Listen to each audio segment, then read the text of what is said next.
ಕರ್ನಾಟಕದ ಎಲ್ಲ ಸ್ಪರ್ಧಾ ಮಿತ್ರರಿಗೆ ಶಿವು ಕ್ಲಾಸ್ ಕಾರ್ನರ್ ಯೂಟ್ಯೂಬ್ ಚಾನೆಲ್ಗೆ ಆತ್ಮೀಯವಾದ ಸ್ವಾಗತ.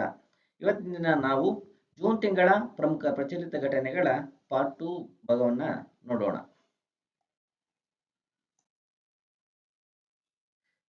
ನನ್ನ ಕಿರು ಪರಿಚಯ. ನನ್ನ ಹೆಸರು ಶಿವಣ್ಣ ಬಿ ಅಂತ ಹೇಳ್ಬಿಟ್ಟು ನಾನು ಕರ್ನಾಟಕ ಮುಕ್ತ ವಿಶ್ವವಿದ್ಯಾಲಯ ಧಾರವಾಡದಿಂದ ಪದವಿ ಮತ್ತು ರಾಜಕೀಯ ವಿಜ್ಞಾನದಲ್ಲಿ ಸ್ನಾತಕೋತ್ತರ ಪದವಿಯನ್ನು ಪಡೆದಿರ್ತೇನೆ. ಹಾಗೆಯೇ ಇಗ್ನೋದಿಂದ ಬ್ಯಾಚುಲರ್ ಆಫ್ ಎಜುಕೇಶನ್ ಪದವಿಯನ್ನು ಪೂರ್ಣಗೊಳಿಸಿರುತ್ತೇನೆ. ಹಾಗೆಯೇ ಪದವಿ ಅಂತಿಮ ವರ್ಷದಲ್ಲಿರುವಾಗಲೇ KS ಪೂರ್ವಭಾವಿ ಪರೀಕ್ಷೆ ಉತ್ತೀರ್ಣಗೊಂಡು ಮುಖ್ಯ ಪರೀಕ್ಷೆ ಬರೆದು ಅಲ್ಲೂ ಉತ್ತೀರ್ಣಗೊಂಡು ಸಂದರ್ಶನ ನೀಡಿದ ಅನುಭವವಿದೆ. ಹಾಗೆಯೇ ನಾನು ಈ ಕೆಳಗಿನ ಎಕ್ಸಾಮ್ಗಳನ್ನು ಕ್ಲಿಯರ್ ಮಾಡಿರ್ತೇನೆ. KPSC ನಡೆಸುವಂತಹ ಗೆಜೆಟೆಡ್ ಪ್ರೊಫೆಸರ್ ಹುದ್ದೆಗಳ ಸಂದರ್ಶನಕ್ಕೆ 2 ಬಾರಿ 2017 ಮತ್ತು 2022ರಂದು ಸಂದರ್ಶನ ನೀಡಿರುತ್ತೇನೆ.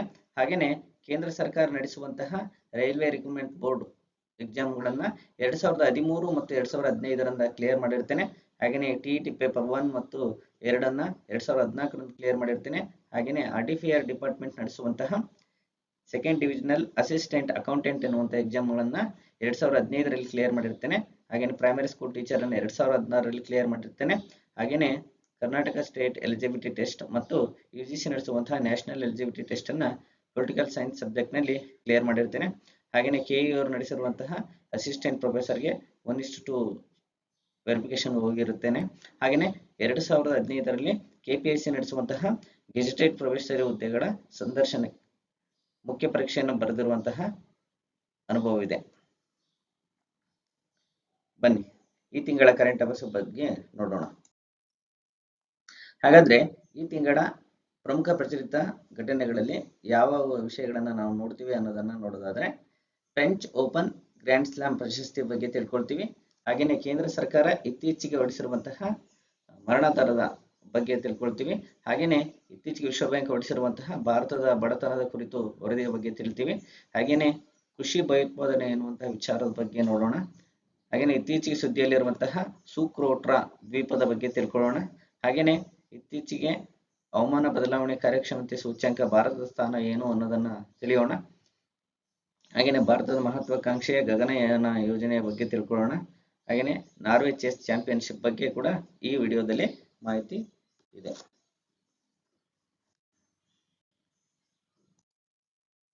ಹಾಗಾದ್ರೆ ನಾನು ಈ ಎಲ್ಲ ಪ್ರಚಲಿತ ಘಟನೆಗಳನ್ನ ಯಾವ್ಯಾವ ಸೋರ್ಸ್ ನಿಂದ ನಾನು ಆಯ್ಕೆ ಮಾಡ್ಕೊಳ್ತೀನಿ ಅನ್ನೋದನ್ನ ನೋಡೋದಾದ್ರೆ, ಕನ್ನಡ ನ್ಯೂಸ್ ಪೇಪರ್ಗಳಾದಂತಹ ಪ್ರಜಾವಾಣಿ, ವಿಜಯವಾಣಿ, ಕನ್ನಡಪ್ರಭ, ಉದಯವಾಣಿ, ಸಂಯುಕ್ತ ಕರ್ನಾಟಕ ಮತ್ತು ಹೊಸ ದಿಗಂತ ಪ್ರತಿದಿನ ಬೆಳಿಗ್ಗೆ ಈ ಪೇಪರ್ಗಳನ್ನ ನೋಡ್ಬಿಟ್ಟು ಅದರಲ್ಲಿ ಪ್ರಮುಖವಾದಂತಹ ಪರೀಕ್ಷೆಗೆ ಇಂಪಾರ್ಟೆಂಟ್ ಇರುವಂತಹ ಟಾಪಿಕ್ಗಳನ್ನು ಆಯ್ಕೆ ಮಾಡಿಕೊಂಡು ನಿಮ್ಮ ಮುಂದೆ ತರ್ತಾ ಇದ್ದೀನಿ. ಜೊತೆಗೆ ಇಂಗ್ಲಿಷ್ ವೆಬ್ಸೈಟ್ಗಳಾದಂತಹ Drishti IAS parliament, press information bureau, down to earth, the Hindu ಹಾಗೂ ಇತರೆ ಪ್ರಮುಖವಾದಂತಹ ಎಲ್ಲ ಇಂಗ್ಲಿಷ್ ವೆಬ್ಸೈಟ್ಗಳಿಂದ ನಾನು ಮಾಹಿತಿಯನ್ನು ಕಲೆಕ್ಟ್ ಮಾಡ್ತೇನೆ. ಬನ್ನಿ ಈ ತಿಂಗಳ ಮೊದಲ ಕರೆಂಟ್ ಅಫೇರ್ಸ್ ಬಗ್ಗೆ ನೋಡೋಣ. ಪ್ರಶ್ನೆ ಹೀಗಿದೆ: French Open tennis grand slam ಪ್ರಶಸ್ತಿಯನ್ನ ಗೆದ್ದವರು ಯಾರು? A. Aryna Sabalenka, B. Coco Gauff, C. Swiatek, D. Chris Wurt. French Open tennis grand slam ಪ್ರಶಸ್ತಿ ಗೆದ್ದಂತಹ ಮಹಿಳಾ ಪಟು ಯಾರು ಅಂತಂದ್ರೆ ಕೋಕೋ ಗೌಫ್ ಅಂತಕ್ಕಂಥದ್ದು ನಿಮ್ಮ ಉತ್ತರ ಆಗಿರ್ಬೇಕು.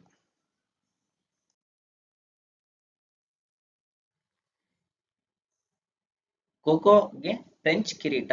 ಅಮೆರಿಕದ 21ರ ಕೋಕೋ ಗೌಫ್ ಫ್ರೆಂಚ್ ಓಪನ್ ಮಹಿಳಾ ಸಿಂಗಲ್ಸ್ ಚಾಂಪಿಯನ್ ಫೈನಲ್ನಲ್ಲಿ ವಿಶ್ವದ ನಂಬರ್ 1 ಅರೈನಾ ಸಬಲೆಂಕಾ ವಿರುದ್ಧ 6-7, 6-2, 6-4ರಲ್ಲಿ ಜಯ ಸಾಧಿಸಿದ್ದಾರೆ.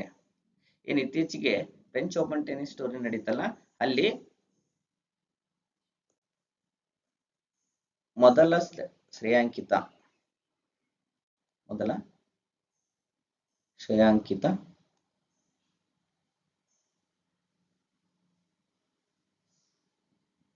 ಪಟುವನ್ನ ಸೋಲಿಸಿ ಚಾಂಪಿಯನ್ ಆಗಿದ್ದಾರೆ. ಮೊದಲ ರ್ಯಾಂಕ್ ಯಾರು ಅನ್ನೋದಾದ್ರೆ ಅರೈನಾ ಸಬಲೆಂಕಾ ಅಂತ ಹೇಳಿಬಿಟ್ಟು. ಫ್ರೆಂಚ್ ಓಪನ್ ಟೆನ್ನಿಸ್ ಗ್ರ್ಯಾಂಡ್ ಸ್ಲಾಮ್ನ ಈ ವರ್ಷ ಹೊಸ ಚಾಂಪಿಯನ್ ಆಗಿ ಸಾಕ್ಷಿಯಾಗಿದೆ. ಅಮೆರಿಕದ 21 ವರ್ಷದ ಕೋಕೋಗ್ರಾಫ್ ಇದಾರಲ್ಲ, ಇವರು ಅಮೆರಿಕದವರು. ಇದು ಇಂಪಾರ್ಟೆಂಟ್ ಆಗುತ್ತೆ. ಅಮೆರಿಕದವರು ಯಾರು? ಕೋಕೋಗ್ರಾಫ್. ಕೋಕೋ ಎಷ್ಟು ವರ್ಷ? 21 ವರ್ಷ. ಇವರು ಮಹಿಳಾ ಸಿಂಗಲ್ಸ್ ನಲ್ಲಿ ಪ್ರಶಸ್ತಿ ಗೆದ್ದಿದ್ದಾರೆ. 6-7, 6-2, 6-4 ಸೆಟ್ಗಳಿಂದ ಗೆದ್ದು ಚೊಚ್ಚಲ ಫ್ರೆಂಚ್ ಓಪನ್ ಕಿರೀಟ ಮುಡಿಗೇರಿಸಿಕೊಂಡಿದ್ದಾರೆ. ಇದು ಇವರ ಮೊದಲ ಚೊಚ್ಚಲ ಫ್ರೆಂಚ್ ಓಪನ್ ಕಿರೀಟ. ಫ್ರೆಂಚ್ ಓಪನ್ ಕಿರೀಟ. ಭಾರೀ ರೋಚಕತೆಯಿಂದ ಕೂಡಿದ್ದ ಫೈನಲ್ನಲ್ಲಿ ಗೆಲುವು ಸಾಧಿಸಿದ ಕೋಕೋ 10 ವರ್ಷದ ಬಳಿಕ ಫ್ರೆಂಚ್ ಓಪನ್ ನಲ್ಲಿ ಪ್ರಶಸ್ತಿ ಗೆದ್ದ ಅಮೆರಿಕದ ಆಟಗಾರ್ತಿ ಎನ್ನುವ ಹಿರಿಮೆಗೆ ಪಾತ್ರರಾದರು. ಅಂದ್ರೆ 10 ವರ್ಷದ ನಂತರ ಯಾರು ಕೂಡ ಈ ಪ್ರಶಸ್ತಿಯನ್ನು ಅಮೆರಿಕದವ್ರು ಗೆದ್ದಿರಲಿಲ್ಲ. 2015ರಲ್ಲಿ ಸೆರೆನಾ ವಿಲಿಯಮ್ಸ್ ಜಯ ಸಾಧಿಸಿದ ಬಳಿಕ ಮೊದಲ ಬಾರಿಗೆ ಅಮೆರಿಕದ ಟೆನ್ನಿಸ್ ಆಟಗಾರ್ತಿ ಫ್ರೆಂಚ್ ಓಪನ್ ನಲ್ಲಿ ಒಲಿದ ಜಯವಾಗಿದೆ. 2015ರಲ್ಲಿ ಸೆರೆನಾ ವಿಲಿಯಮ್ಸ್ ಇದ್ದಾರಲ್ಲ, ಅಮೆರಿಕದ ಆಟಗಾರ್ತಿ, ಅವ್ರು ಗೆದ್ದಿದ್ರು. ಆ ನಂತರ ಅಮೆರಿಕದ ಯಾವ ಆಟಗಾರ್ತಿಯು ಸಹ ಫ್ರೆಂಚ್ ಓಪನ್ ಟೆನ್ನಿಸ್ ಅನ್ನ ಗೆದ್ದಿರ್ಲಿಲ್ಲ. ಅವರ ನಂತರ ಇವರು ಫ್ರೆಂಚ್ ಓಪನ್ ಟೆನ್ನಿಸ್ ಅನ್ನ ಪ್ರಶಸ್ತಿಯನ್ನ ಗೆದ್ದಿದ್ದಾರೆ 10 ವರ್ಷದ ನಂತರ.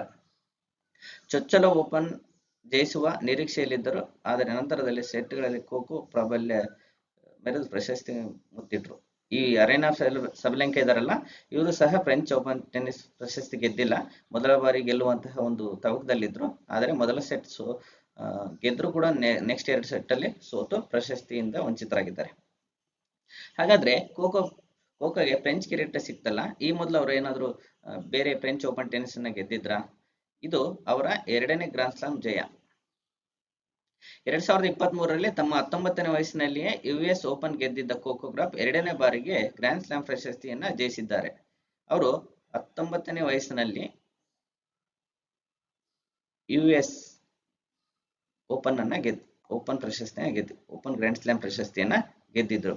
ಹಾಗಾಗಿ ಕೋಕೋಗೆ ಇದು ಒಟ್ಟಾರೆ ಗ್ರ್ಯಾಂಡ್ ಸ್ಲಾಮ್ ಇತಿಹಾಸದಲ್ಲಿ 2ನೇ ಪ್ರಶಸ್ತಿಯಾಗಿದೆ. ಜೊತೆಗೆ ನಮಗೆ ಮಾಹಿತಿ ಗೊತ್ತಿರಬೇಕು, ಚಾಂಪಿಯನ್ ಆಗಿರತಕ್ಕಂಥವ್ರಿಗೆ 25 ಕೋಟಿ ಪ್ರಶಸ್ತಿ ಇರುತ್ತೆ. ರನ್ನರ್ ಅಪ್ ಆಗಿರೋರಿಗೆ 12.5 ಕೋಟಿ ಪ್ರಶಸ್ತಿ ಇರುತ್ತೆ. ಸಬಲೆಂಕಾ ಗಮನಿಸಿದ ಕೋಕೋ. ಹಾಗೇನೆ ಇತ್ತೀಚೆಗೆ ಫ್ರೆಂಚ್ ಓಪನ್ ಟೆನ್ನಿಸ್ ನಡೀತಲ್ಲ, ಅದರಲ್ಲಿ ಪುರುಷರ ವಿಭಾಗದಲ್ಲಿ ಪ್ರಶಸ್ತಿ ಜಯಿಸಿರತಕ್ಕಂಥವ್ರು ಯಾರು ಅನ್ನೋದನ್ನ ನೋಡೋದಾದ್ರೆ, ಫ್ರೆಂಚ್ ಓಪನ್ಗೆ ಅಲ್ಕರಾಜ್. ಫೈನಲ್ ನಲ್ಲಿ ವಿಶ್ವದ ನಂಬರ್ 1 ಸಿನ್ನರ್ ವಿರುದ್ಧ ಗೆಲುವು. ಸತತ 2ನೇ ಬಾರಿಗೆ ಅಲ್ಕರಾಜ್ ಚಾಂಪಿಯನ್. 5 ಗಂಟೆ 29 ನಿಮಿಷಗಳ ಕಾಲ ನಡೆದ ಪಂದ್ಯ. ಫ್ರೆಂಚ್ ಓಪನ್ ಇತಿಹಾಸದಲ್ಲಿ ಅತಿ ದೀರ್ಘವಾದಂತಹ ಫೈನಲ್ ನೋಡಿ. ಅಲ್ಕರಾಜ್ ಇದಾರಲ್ಲ, ಇವರು ಫ್ರೆಂಚ್ ಓಪನ್ ಪ್ರಶಸ್ತಿಯನ್ನು ಗೆಲ್ತಾರೆ. ಇವರು ಫೈನಲ್ ನಲ್ಲಿ ವಿಶ್ವದ ನಂಬರ್ 1 ಯಾನಿಕ್ ಸಿನ್ನರ್ ಅಂತೇಳಿ,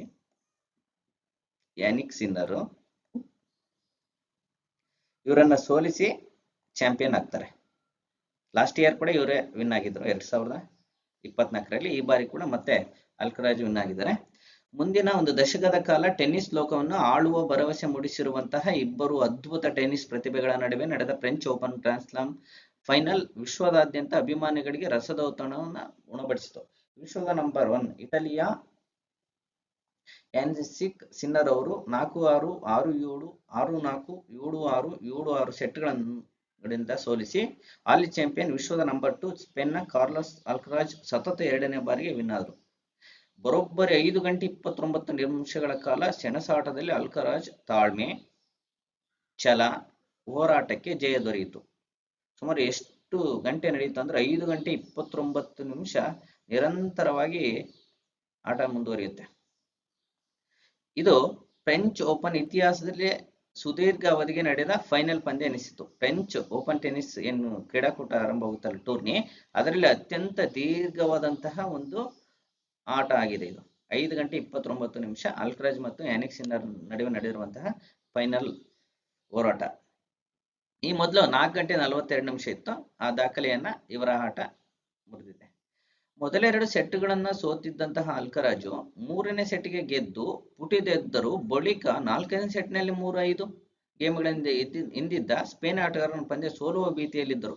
3ನೇ ಚಾಂಪಿಯನ್ಶಿಪ್ ಅಂಕಗಳನ್ನು ಹೊಂದಿದ್ದ ಸಿನ್ನರ್ ಇನ್ನೇನು ಚೊಚ್ಚಲ ಫ್ರೆಂಚ್ ಓಪನ್ ಗೆಲ್ಲಲಿದ್ದಾರೆ ಎನ್ನುವ ನಿರೀಕ್ಷೆ ಇತ್ತು. ಆದರೆ ಅಲ್ಕರಾಜ್ ಹೋರಾಟ ಬಿಡದೆ 4ನೇ ಸೆಟ್ಗಳನ್ನು ಗೆದ್ದು 5ನೇ ಸೆಟ್ಗೆ ಕೊಂಡೊಯ್ದರು. ಕೊನೆಯ ಸೆಟ್ನಲ್ಲಿ ಫಲಿತಾಂಶ ನಿರ್ಧಾರಕ್ಕೆ ಟೈ ಬ್ರೇಕರ್ ಮೊರೆ ಹೋಗಬೇಕಾಯಿತು. ಟೈ ಬ್ರೇಕರ್ನಲ್ಲಿ ನಿರಾಶಾಯವಾಗಿ ಗೆದ್ದ ಅಲ್ಕರಾಜ್ ತಮ್ಮ ವೃತ್ತಿ ಬದುಕಿನಲ್ಲಿ 2ನೇ ಫ್ರೆಂಚ್ ಓಪನ್ ಹಾಗೆಯೇ ಒಟ್ಟಾರೆ 5ನೇ ಗ್ರ್ಯಾಂಡ್ ಸ್ಲಾಮ್ ಪ್ರಶಸ್ತಿಯನ್ನು ಗೆದ್ದಿದ್ದಾರೆ. ಫ್ರೆಂಚ್ 2 ಬಾರಿ ಗೆದ್ದಿದ್ದಾರೆ. ಒಟ್ಟಾರೆ 5 ಬಾರಿ ಗ್ರ್ಯಾಂಡ್ ಸ್ಲಾಮ್ ಪ್ರಶಸ್ತಿಯನ್ನು ಗೆದ್ದಿದ್ದಾರೆ. ಗ್ರ್ಯಾಂಡ್ ಸ್ಲಾಮ್ ಪ್ರಶಸ್ತಿ. ಇವರ ಹೋರಾಟದ ಕಿಚ್ಚು ನಮಗೆಲ್ಲ ಪರೀಕ್ಷಾರ್ಥಿಗಳಿಗೆ ಸ್ಫೂರ್ತಿ ಆಗ್ಬೇಕಿದೆ. ನೋಡ್ರಿ, ಮೊದಲ ಸೆಟ್ ಗೆದ್ದ ನಂತರ ಕಂಟಿನ್ಯೂಸ್ ಆಗಿ 3 ಸೆಟ್ ಗೆಲ್ಲೋದಂತಂದ್ರೆ ಅದರಲ್ಲೂ ವಿಶ್ವದ ನಂಬರ್ 1 ಆಟಗಾರನ ವಿರುದ್ಧ ಗೆದ್ದು ರೋಚಕವಾದಂತಹ ಒಂದು ಐತಿಹಾಸಿಕವಾದಂತಹ ಗೆಲುವನ್ನ ಪಡೆದಿದ್ದಾರೆ. ಯಾರು? ಅಲ್ಕರಾಜ್ ಅವರು. ಇಲ್ಲಿ ಸಹ 25 ಕೋಟಿ ಬಹುಮಾನ ಇರುತ್ತೆ ಮೊದಲೇದು, ಮತ್ತೆ ರನ್ನರ್ ಪ್ರೈಸ್ ಅಲ್ಲಿ 12.5 ಕೋಟಿ ಇರುತ್ತೆ. ಫ್ರೆಂಚ್ ಓಪನ್ ಇತಿಹಾಸದಲ್ಲಿ 5.5 ಗಂಟೆಗೂ ಅಧಿಕ ಕಾಲ ನಡೆದ ಮೊದಲ ಫೈನಲ್ ಪಂದ್ಯವಿದು. ಮೊದಲ 1982ರಲ್ಲಿ ಫೈನಲ್ನಲ್ಲಿ ಸ್ವೀಡನ್ನ ಮ್ಯಾಟ್ಸ್ ವಿಲಾಂಡರ್ ಅರ್ಜೆಂಟೀನಾದ ಗ್ಯುಲೆರ್ವೋ ವಿಲಾಸ್ ವಿರುದ್ಧ 4 ಗಂಟೆ 42 ನಿಮಿಷ ಕ್ಷಣಿಸಿ ಚಾಂಪಿಯನ್ಶಿಪ್ ಆಗಿದ್ದರು. ಅಲ್ಲದೆ ಅಲ್ಕರಾಜ್ ಸಿನ್ನರ್ ನಡುವೆ ಫೈನಲ್ ಗ್ರ್ಯಾಂಡ್ ಸ್ಲಾಮ್ ಇತಿಹಾಸದಲ್ಲಿ 2ನೇ ಸುದೀರ್ಘ ಫೈನಲ್ ಜೋಕೋವಿಕ್ ಹಾಗೂ ನಡಾಲ್ ನಡುವೆ 2012ರಲ್ಲಿ ಆಸ್ಟ್ರೇಲಿಯಾ ಓಪನ್ ಫೈನಲ್ ಅಲ್ಲಿ 5 ಗಂಟೆ 53 ನಿಮಿಷ ನಡೆದಿತ್ತು. ಈ ಮೊದಲು ಜೋಕೋವಿಕ್ ಮತ್ತು ನಡಾಲ್ ನಡುವೆ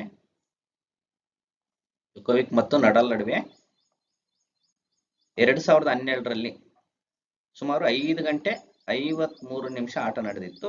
ಅದು ಇಡೀ ಒಂದು ಗ್ರ್ಯಾಂಡ್ ಸ್ಲಾಮ್ ಇತಿಹಾಸದಲ್ಲಿ ಅತಿ ಸುದೀರ್ಘ ಆಟ ಆಗಿತ್ತು. ಅದರ ನಂತರ ಇವರಿಬ್ಬರ ಆಟ ಇತಿಹಾಸದ 2ನೇ ಅತಿ ದೀರ್ಘ ಗ್ರ್ಯಾಂಡ್ ಸ್ಲಾಮ್ ಆಟ ಅನ್ನುವಂತಹ ಕೀರ್ತಿಗೆ ಪಾತ್ರವಾಗಿದೆ. ಹಾಗಾದ್ರೆ ಈ ಒಂದು ಗ್ರ್ಯಾಂಡ್ ಸ್ಲಾಮ್ ಟೂರ್ನಿಗಳ ಬಗ್ಗೆ ಮತ್ತಷ್ಟು ಮಾಹಿತಿ ತಿಳ್ಕೊಳ್ಳೋಣ ಬನ್ನಿ. ಗ್ರ್ಯಾಂಡ್ ಸ್ಲಾಮ್ ಇವೆಂಟ್ಗಳು ಜಗತ್ತಿನಲ್ಲಿ 4 ನಡೀತವೆ. ಮೊದಲೇದು ಆಸ್ಟ್ರೇಲಿಯಾ ಓಪನ್.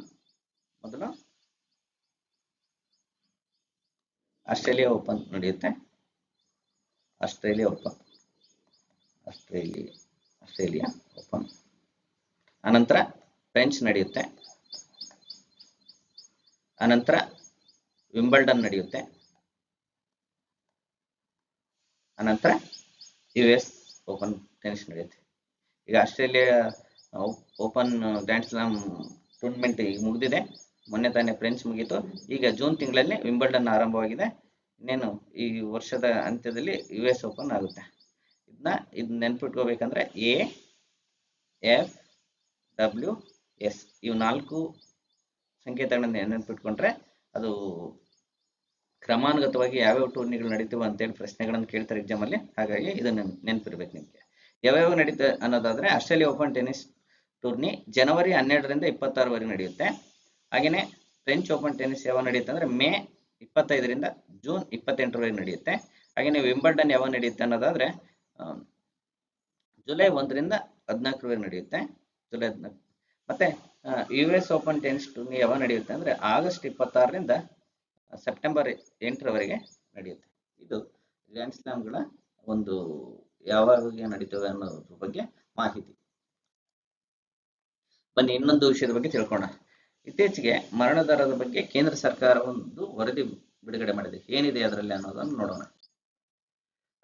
ಮರಣ ದರ ಕೇಂದ್ರ ಸರ್ಕಾರದ ವರದಿ. ರಾಜ್ಯದ 7 ಜಿಲ್ಲೆಗಳಲ್ಲಿ ಜನನಕ್ಕಿಂತ ಮರಣ ಭಾರಿ ಏರಿಕೆ. ಡೇಂಜರ್. ದೇಶದ 49 ಜಿಲ್ಲೆಗಳಲ್ಲಿ ಜನಸಂಖ್ಯೆ ಪ್ರಮಾಣ ಭಾರೀ ಕುಸಿತ. ಅದರಲ್ಲೂ ದಕ್ಷಿಣ ಭಾರತಕ್ಕೆ ಸೇರಿದ ಜಿಲ್ಲೆಗಳ ಸಂಖ್ಯೆಯೇ 34. 3 ವರ್ಷದಲ್ಲಿ ಈ ಟ್ರೆಂಡ್ 7 ಪಟ್ಟು ಜಿಗಿತ. ಉತ್ತರ ಭಾರತದಲ್ಲಿ ಮಾತ್ರ ತದ್ವಿರುದ್ಧ ಪರಿಸ್ಥಿತಿ.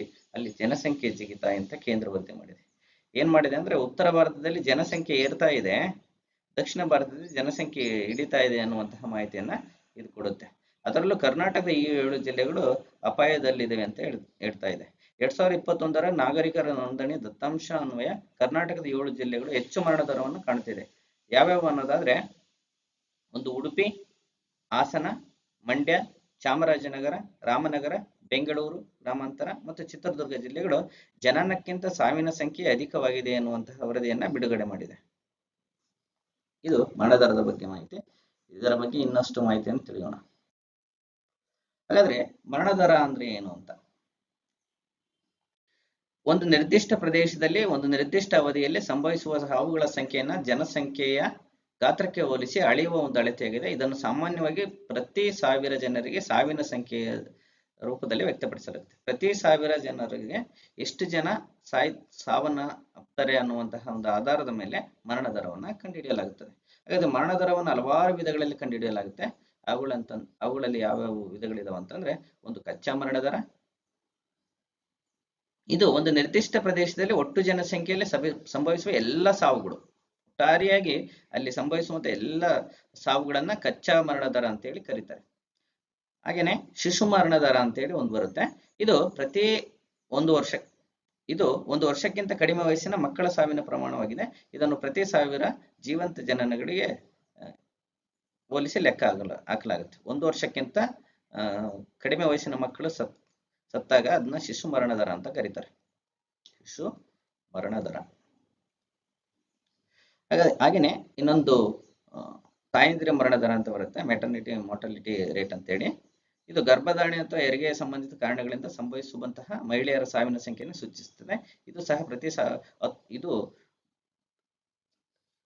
1,00,000 ಜೀವಂತ ಜನನಗಳಿಗೆ ಹೋಲಿಸಿ ಲೆಕ್ಕ ಹಾಕಲಾಗುತ್ತದೆ.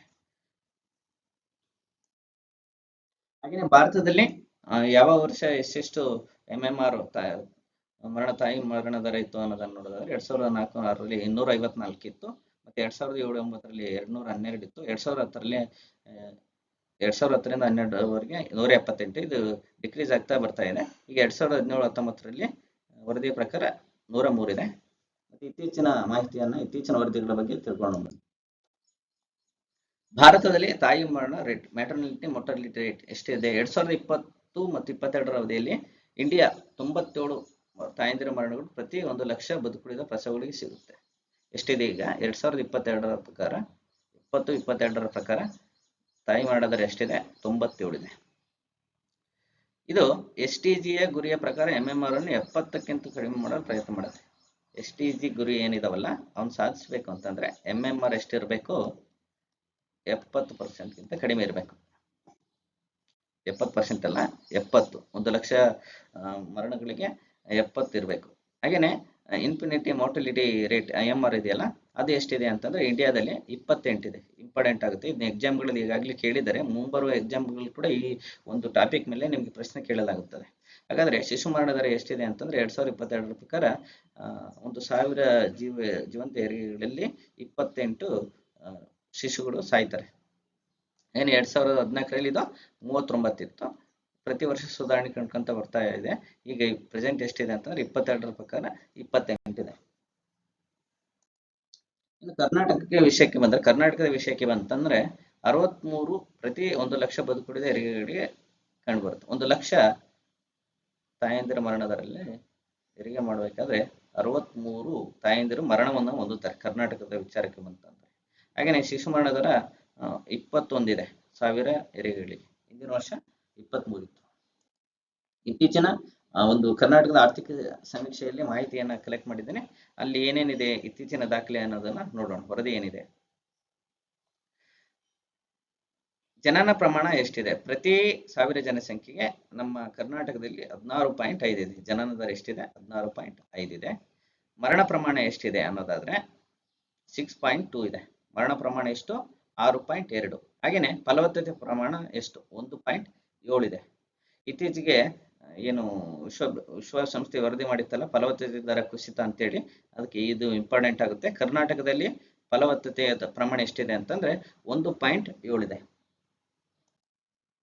ಹಾಗೇನೆ ತಾಯಿ ಮರಣ ದರ ಭಾರತಕ್ಕೆ ಹೋಲಿಕೆ ಮಾಡ್ಕೊಂಡ್ರೆ ಕರ್ನಾಟಕದಲ್ಲಿ ಎಷ್ಟಿದೆ ಅನ್ನೋದಾದ್ರೆ 69 ಇದೆ. ಇನ್ನು ಶಿಶು ಮರಣ ದರಕ್ಕೆ ಹೋಲಿಕೆ ಮಾಡ್ಕೊಂಡ್ರೆ ಈಗಿನ ಒಂದು ವರದಿಯ ಪ್ರಕಾರ ಕರ್ನಾಟಕದಲ್ಲಿ 19 ಇದೆ. ಮೊದಲು 21 ಇತ್ತಲ್ಲ, ಈಗ 19ಕ್ಕಿದೆ. ಹಾಗೇನೆ ಮಕ್ಕಳ ಮರಣ ಪ್ರಮಾಣ ಅದು 21 ಇದೆ. ನೀವು ಇದು ಕನ್ಫ್ಯೂಸ್ ಆಗಬಾರ್ದು. ಇದು ಶಿಶು ಮರಣ ದರ ಅಂತಂದ್ರೆ 1 ವರ್ಷದ ಒಳಗೆ ಮರಣ ಹೊಂದುವಂತಹ ಮಕ್ಕಳ ಪ್ರಮಾಣವನ್ನು ಶಿಶು ಮರಣ ದರ ಅಂತ ಕರೀತಾರೆ. ಮಕ್ಕಳ ಮರಣ ಪ್ರಮಾಣ ಅಂತಂದ್ರೆ 0 ಇಂದ 5 ವರ್ಷದವರೆಗೆ ಇದ್ದು ಏನ್ ತೀರ್ಕೊಳ್ಳುವಂತಹ ಮಕ್ಕಳ ಪ್ರಮಾಣವನ್ನ ಮಕ್ಕಳ ಮರಣ ಪ್ರಮಾಣ ಅಂತ ಕರೀತಾರೆ. ಶಿಶು ಮರಣ ದರ 19 ಇತ್ತಂದ್ರೆ ಮಕ್ಕಳ ಮರಣ ಪ್ರಮಾಣ ಎಷ್ಟಿದೆ? 21 ಇದೆ. ಈ ಮಾಹಿತಿ ನಿಮಗೆ ಗೊತ್ತಿರಬೇಕಾಗುತ್ತೆ. ಹಾಗೆಯೇ ಇತ್ತೀಚೆಗೆ ಬಿಡುಗಡೆ ಮಾಡಿದಂತಹ ವಿಶ್ವ ಬ್ಯಾಂಕ್ ವರದಿಯ ಪ್ರಕಾರ ಭಾರತದ ಬಡತನದ ಪ್ರಮಾಣ ಎಷ್ಟು ಕಡಿಮೆಯಾಗಿದೆ? A 5.5, B 10%, C 6.5, D 10.5. ಹಾಗಾದ್ರೆ ವಿಶ್ವ ಬ್ಯಾಂಕ್ ವರದಿಯ ಪ್ರಕಾರ ಭಾರತದ ಬಡತನ ಪ್ರಮಾಣ ಎಷ್ಟು ಕಡಿಮೆಯಾಗಿದೆ ಅನ್ನೋದನ್ನ ನೋಡೋಣ.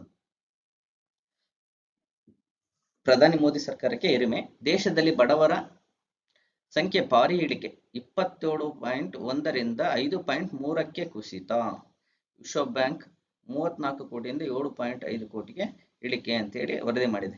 ಭಾರತದಲ್ಲಿ ಕಳೆದ ದಶಕದಲ್ಲಿ ತನ್ನ ಕಡುಬಡತನದ ಪ್ರಮಾಣವನ್ನು ಕಡಿಮೆ ಮಾಡುವಲ್ಲಿ ಪ್ರಮುಖ ಪ್ರಗತಿಗಳನ್ನು ಸಾಧಿಸಿದೆ. 2011-12ರಲ್ಲಿ ಶೇಕಡಾ 27.1% ಇದ್ದಂತಹ ಕಡುಬಡವರ ಸಂಖ್ಯೆ 2022ರ ವೇಳೆಗೆ 5.3ಕ್ಕೆ ಇಳಿಕೆಯಾಗಿದೆ ಅಂತೇಳಿ ವಿಶ್ವ ಬ್ಯಾಂಕ್ ವರದಿ ಮಾಡಿದೆ. 2011-12ರಲ್ಲಿ ಎಷ್ಟಿತ್ತು? ನಮ್ಮ ಭಾರತದಲ್ಲಿ ಕಡುಬಡತನ 27.1% ಇತ್ತು. 2022ರ ವೇಳೆಗೆ 22-23ಕ್ಕೆ ಎಷ್ಟಕ್ಕೆ ಇಳಿದಿದೆ ಅಂತೇಳಿ ವಿಶ್ವ ಬ್ಯಾಂಕ್ ವರದಿ ಮಾಡಿದೆ? ಶೇಕಡಾ 5.3ಕ್ಕೆ ಇಳಿಕೆಯಾಗಿದೆ ಅಂತೇಳಿ ವರದಿ ಮಾಡಿದೆ. ಹಾಗಾದ್ರೆ ಇವೆರಡೂ ಕೂಡ ಇಂಪಾರ್ಟೆಂಟ್ ಆಗುತ್ತೆ ಡಾಟಾಗಳು. ಇತ್ತೀಚಿನ ವಿಶ್ವ ಬ್ಯಾಂಕ್ ದತ್ತಾಂಶವು ಬಹಿರಂಗಪಡಿಸಿದೆ. ಈ ಮೂಲಕ ನರೇಂದ್ರ ಮೋದಿ ಅವರ ಅಧಿಕಾರಕ್ಕೆ ಬಂದ ನಂತರ ದೇಶದಲ್ಲಿ ಬಡತನದ ಪ್ರಮಾಣ ಕಡಿಮೆಯಾಗಿದೆ ಎಂದು ಪರೋಕ್ಷವಾಗಿ ವರದಿ ಹೇಳಿದೆ. ಜೊತೆಗೆ ಇನ್ನೊಂದು ಅಂಕಿಅಂಶ ನೀಡಿದೆ. 2011-12ರಲ್ಲಿ 34 ಕೋಟಿ ಕಡು ಬಡವರಿದ್ರು.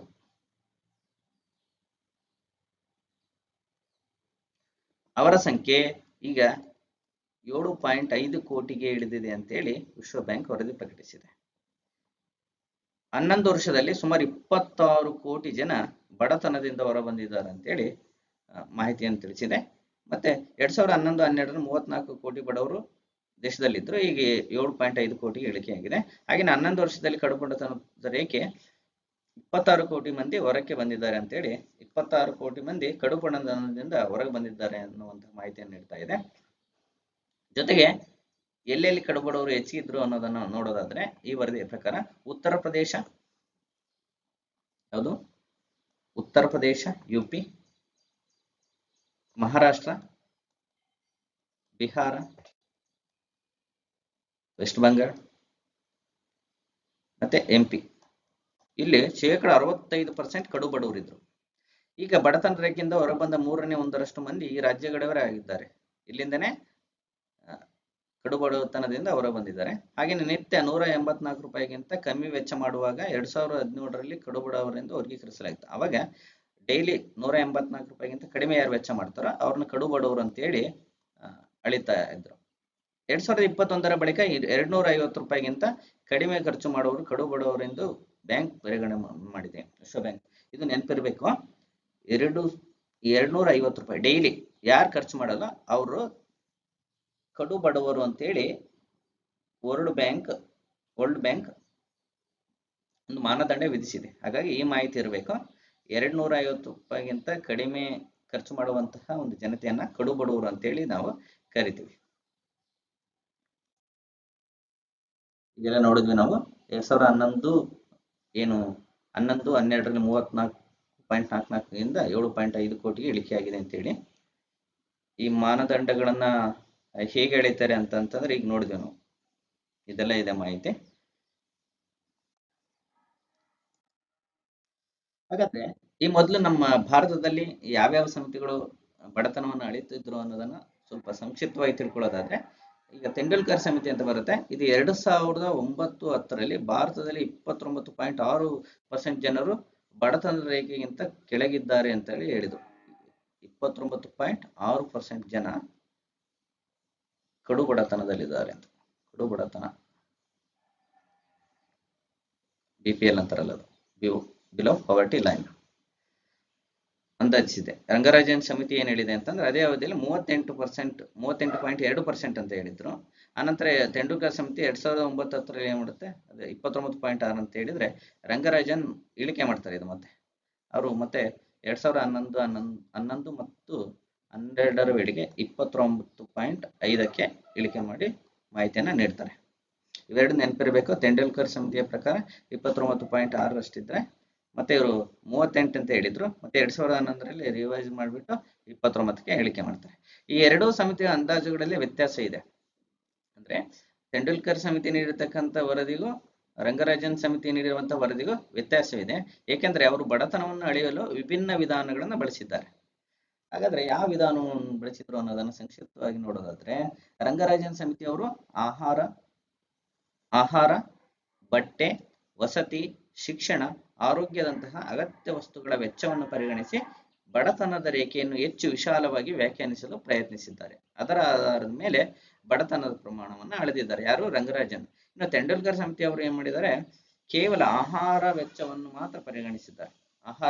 ಮಾತ್ರ ಪರಿಗಣಿಸಿದ್ದಾರೆ. ಇವೆರಡು ವರದಿಗಳು ಭಾರತದ ಬಡತನದ ಪ್ರಮಾಣ ಮತ್ತು ಬಡತನದ ವ್ಯಾಖ್ಯಾನದ ಬಗ್ಗೆ ವಿಭಿನ್ನ ದೃಷ್ಟಿಕೋನಗಳನ್ನು ನೀಡುತ್ತವೆ. ಹಾಗಾಗಿ ನಾವು ಬಡತನದ ಏನು ಟಾಪಿಕ್ ಬಂತಂದ್ರೆ ತೆಂಡೂಲ್ಕರ್ ಸಮಿತಿ ಮತ್ತು ರಂಗರಾಜನ್ ಸಮಿತಿಯ ಅಂಕಿಅಂಶಗಳು ಮತ್ತು ಅವರು ಅನುಸರಿಸಿರುವಂತಹ ಬಡತನವನ್ನು ಅಳೆಯಲು ಅನುಸರಿಸಿರುವಂತಹ ಬಡತನದ ಮಾನದಂಡಗಳು ನಮಗೆ ಗೊತ್ತಿರಬೇಕಾಗುತ್ತೆ. ಇದು ಭಾರತದಲ್ಲಿರ್ತಕ್ಕಂತಹ ಬಡತನದ ಕುರಿತು ವಿಶ್ವ ಬ್ಯಾಂಕ್ ಹೊರಡಿಸಿರುವಂತಹ ವರದಿ ಮತ್ತು ಭಾರತದಲ್ಲಿ ಎಷ್ಟು ಬಡವರು ಇದ್ದಾರೆ ಅನ್ನೋದ್ರ ಬಗ್ಗೆ ಮಾಹಿತಿ. ಈಗ ಇತ್ತೀಚೆಗೆ ಸುದ್ದಿ ಪತ್ರಿಕೆಯಲ್ಲಿ ಒಂದು ಪದ ಬಳಕೆಯಲ್ಲಿತ್ತು, ಕೃಷಿ ಭಯೋತ್ಪಾದನೆ ಅನ್ನೋ ಒಂದು ಪದ ಇತ್ತು. ಹಾಗಾದ್ರೆ ಕೃಷಿ ಭಯೋತ್ಪಾದನೆ ಅಂದ್ರೆ ಏನು ಅನ್ನೋದನ್ನ ನೋಡೋಣ. ಅಗ್ರಿಕಲ್ಚರ್ ಟೆರರಿಸಂ, ಕೃಷಿ ಭಯೋತ್ಪಾದನೆ ಇದು ಹೊಸ ಬಗೆಯ ಆತಂಕವಾದ. ಏನಿದು ಅಂತಂದ್ರೆ ಕೃಷಿ ಭಯೋತ್ಪಾದನೆ ಅಂತಂದ್ರೆ ಅಗ್ರಿಕಲ್ಚರ್ ಟೆರರಿಸಂ ಅಂದ್ರೆ ಬೆಳೆಗಳನ್ನು ಕೊಲ್ಲುವ ಶಿಲೀಂಧ್ರವನ್ನು ಅಮೆರಿಕಕ್ಕೆ ಕಳ್ಳ ಸಾಗಣೆ ಮಾಡುತ್ತಿದ್ದ ಒಬ್ಬ ಚೀನಿ ಸಂಶೋಧಕಿಯನ್ನು ಇತ್ತೀಚೆಗೆ ಅಮೆರಿಕದಲ್ಲಿ ಬಂಧಿಸಲಾಗಿದೆ. ಆಕೆಯ ಪ್ರಿಯತಮನು ಈ ಕೃತ್ಯದಲ್ಲಿ ಭಾಗಿಯಾಗಿದ್ದಾನೆ ಎಂಬ ತನಿಖೆಯಿಂದ ದೃಢಪಟ್ಟಿದೆ. ಫ್ಯೂಸೇರಿಯಂ ಗ್ರಾಮಿನಿಯರಂ ಎಂಬ ಶಿಲೀಂಧ್ರವನ್ನು ಸಂಶೋಧಕಿಯಿಂದ ವಶಪಡಿಸಿಕೊಳ್ಳಲಾಗಿದೆ. ಅಮೆರಿಕದ ಬೆಳೆಗಳನ್ನು ವ್ಯಾಪಕವಾಗಿ ನಾಶಪಡಿಸುವಂತಹ ಸಂಚು ಇದರ ಹಿಂದೆ ಇದೆ ಎಂದು ಹೇಳಲಾಗುತ್ತಿದೆ. ಇದು ಕೃಷಿ ಭಯೋತ್ಪಾದನೆಯ ಆತಂಕಕ್ಕೆ ದಾರಿ ಮಾಡಿಕೊಟ್ಟಿದೆ.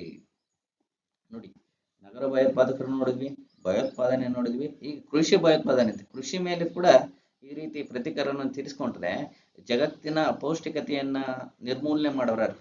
ಯುದ್ಧಗಳು ನಡೀಬೇಕು, ಆದ್ರೆ ಈ ರೀತಿ ಒಂದು ಆಹಾರವನ್ನು ಬೆಳೆಯುವಂತಹ ಕೃಷಿಯ ಮೇಲೆ ಮಾಡತಕ್ಕಂಥದ್ದು ಅತ್ಯಂತ ದುರಂತ ಆಗುತ್ತೆ. ನಿಮ್ಗೆ ಗೊತ್ತಿರಬೇಕು ಕೃಷಿ ಭಯೋತ್ಪಾದನೆ ಅಂತ ಅಂದ್ರೆ ಏನು ಅಂತಂದ್ರೆ ಆ ಶಿಲೀಂಧ್ರಗಳನ್ನ ಬಳಸಿಬಿಟ್ಟು ಬೆಳೆಯನ್ನ ನಾಶ ಮಾಡೋದು ಅಂದ್ರೆ ವೈರಿಯನ್ನ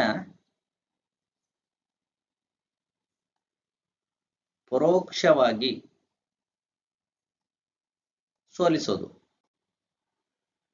ಸೋಲಿಸುವುದು.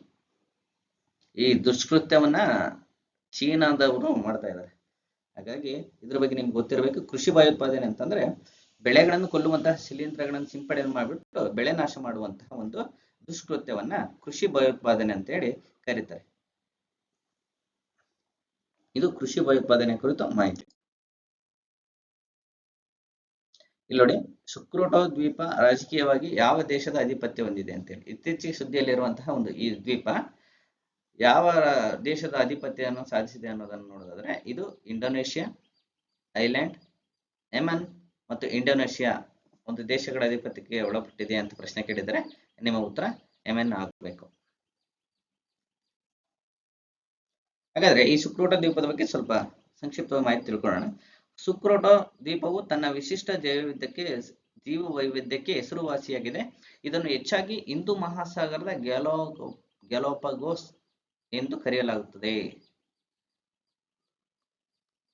ಗ್ಯಾಲೋಪಗೋಸ್ ಈ ಒಂದು ಟಾಪಿಕ್ ಮೇಲೆ ಈಗ ಆಲ್ರೆಡಿ ಹಲವಾರು ಎಕ್ಸಾಮ್ಗಳಲ್ಲಿ ಪ್ರಶ್ನೆ ಕೇಳಿದ್ದಾರೆ. ಹಾಗಾಗಿ ಇದು ನೆನಪಿರ್ಬೇಕು ನಿಮ್ಗೆ.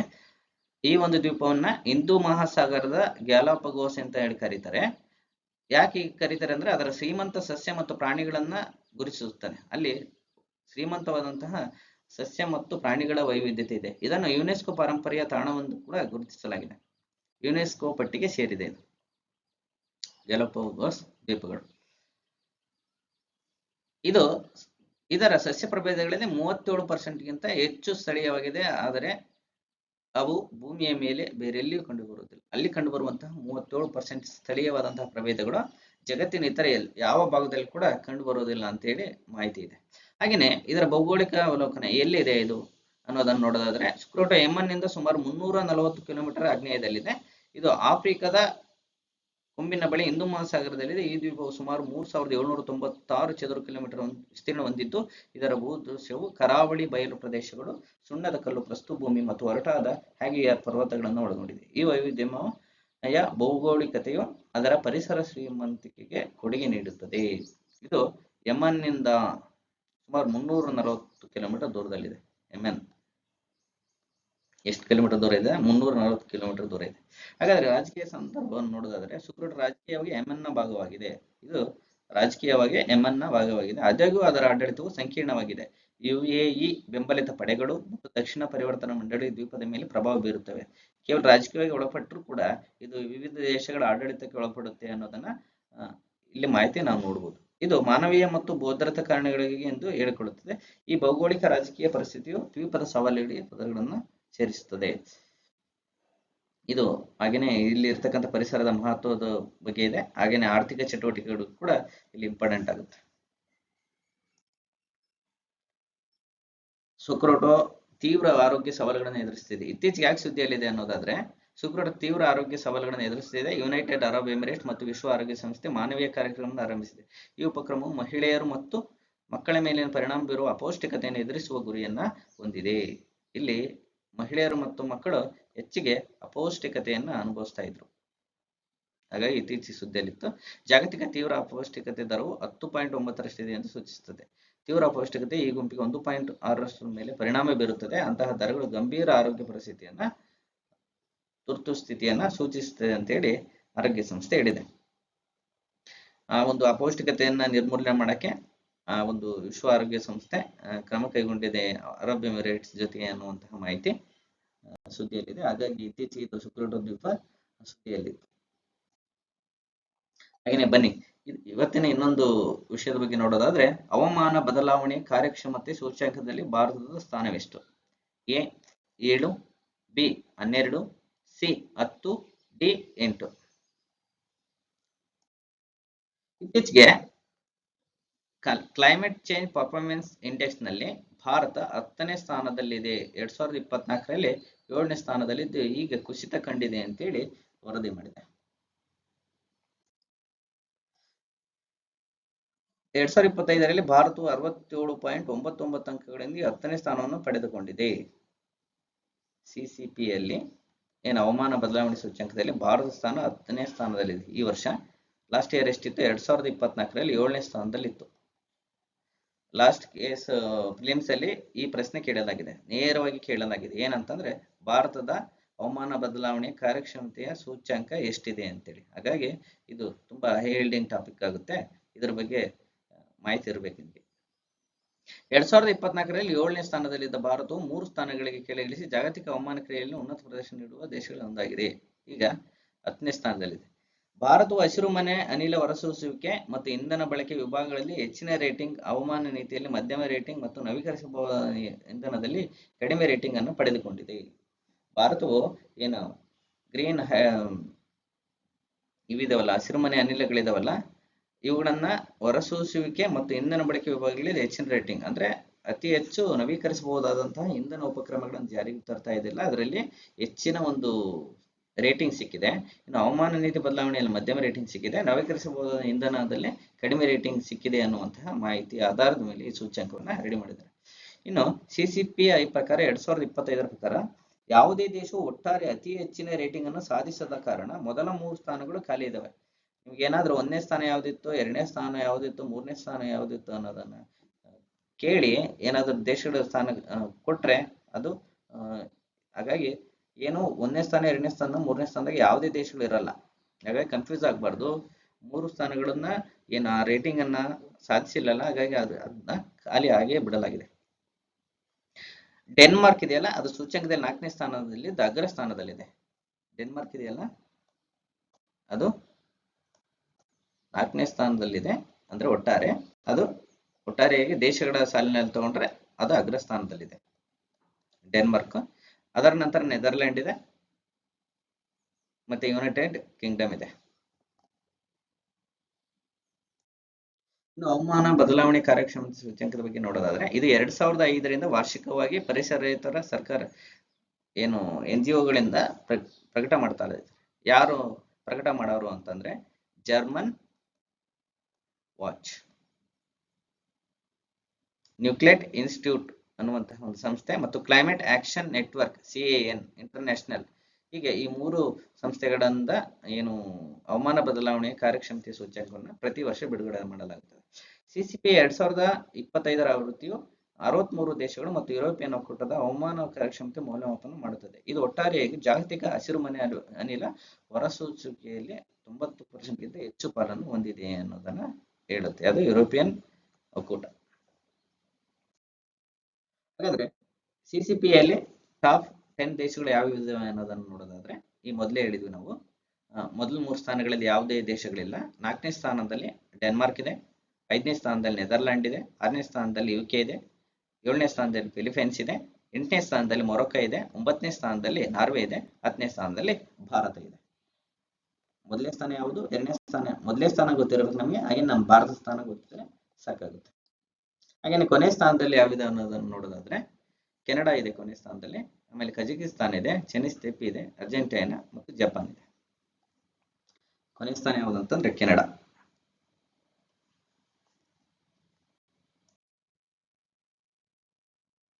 ಹಾಗೆಯೇ CCPಯಲ್ಲಿ 2025ರಲ್ಲಿ ಯುನೈಟೆಡ್ ಕಿಂಗ್ಡಮ್ ಮತ್ತು ಭಾರತವು ಹೆಚ್ಚಿನ ಹವಾಮಾನ ಪ್ರದರ್ಶಕರಲ್ಲಿ ಸ್ಥಾನ ಪಡೆದಿರುವ 2 G20 ಮತ್ತು 14 ದೇಶಗಳು ಕಡಿಮೆ ಅಥವಾ ಅತಿ ಕಡಿಮೆ ರೇಟಿಂಗ್ ಪಡೆದಿವೆ. ಇದು ಸಾಕಷ್ಟು ಹವಾಮಾನ ಕ್ರಮವನ್ನು ಪ್ರತಿಬಿಂಬಿಸುತ್ತದೆ. ಅಂದ್ರೆ ಹವಾಮಾನ ಬದಲಾವಣೆಯನ್ನು ಕಡಿಮೆ ಮಾಡಕ್ಕೆ ಹಲವಾರು ಉಪಕ್ರಮಗಳನ್ನು ಜಾರಿಗೊಳಿಸಿದ್ದಾರೆ ಅನ್ನುವಂತಹ ಮಾಹಿತಿ ಈ ವರದಿಯಿಂದ ಬಿಡುಗಡೆಯಾಗುತ್ತೆ.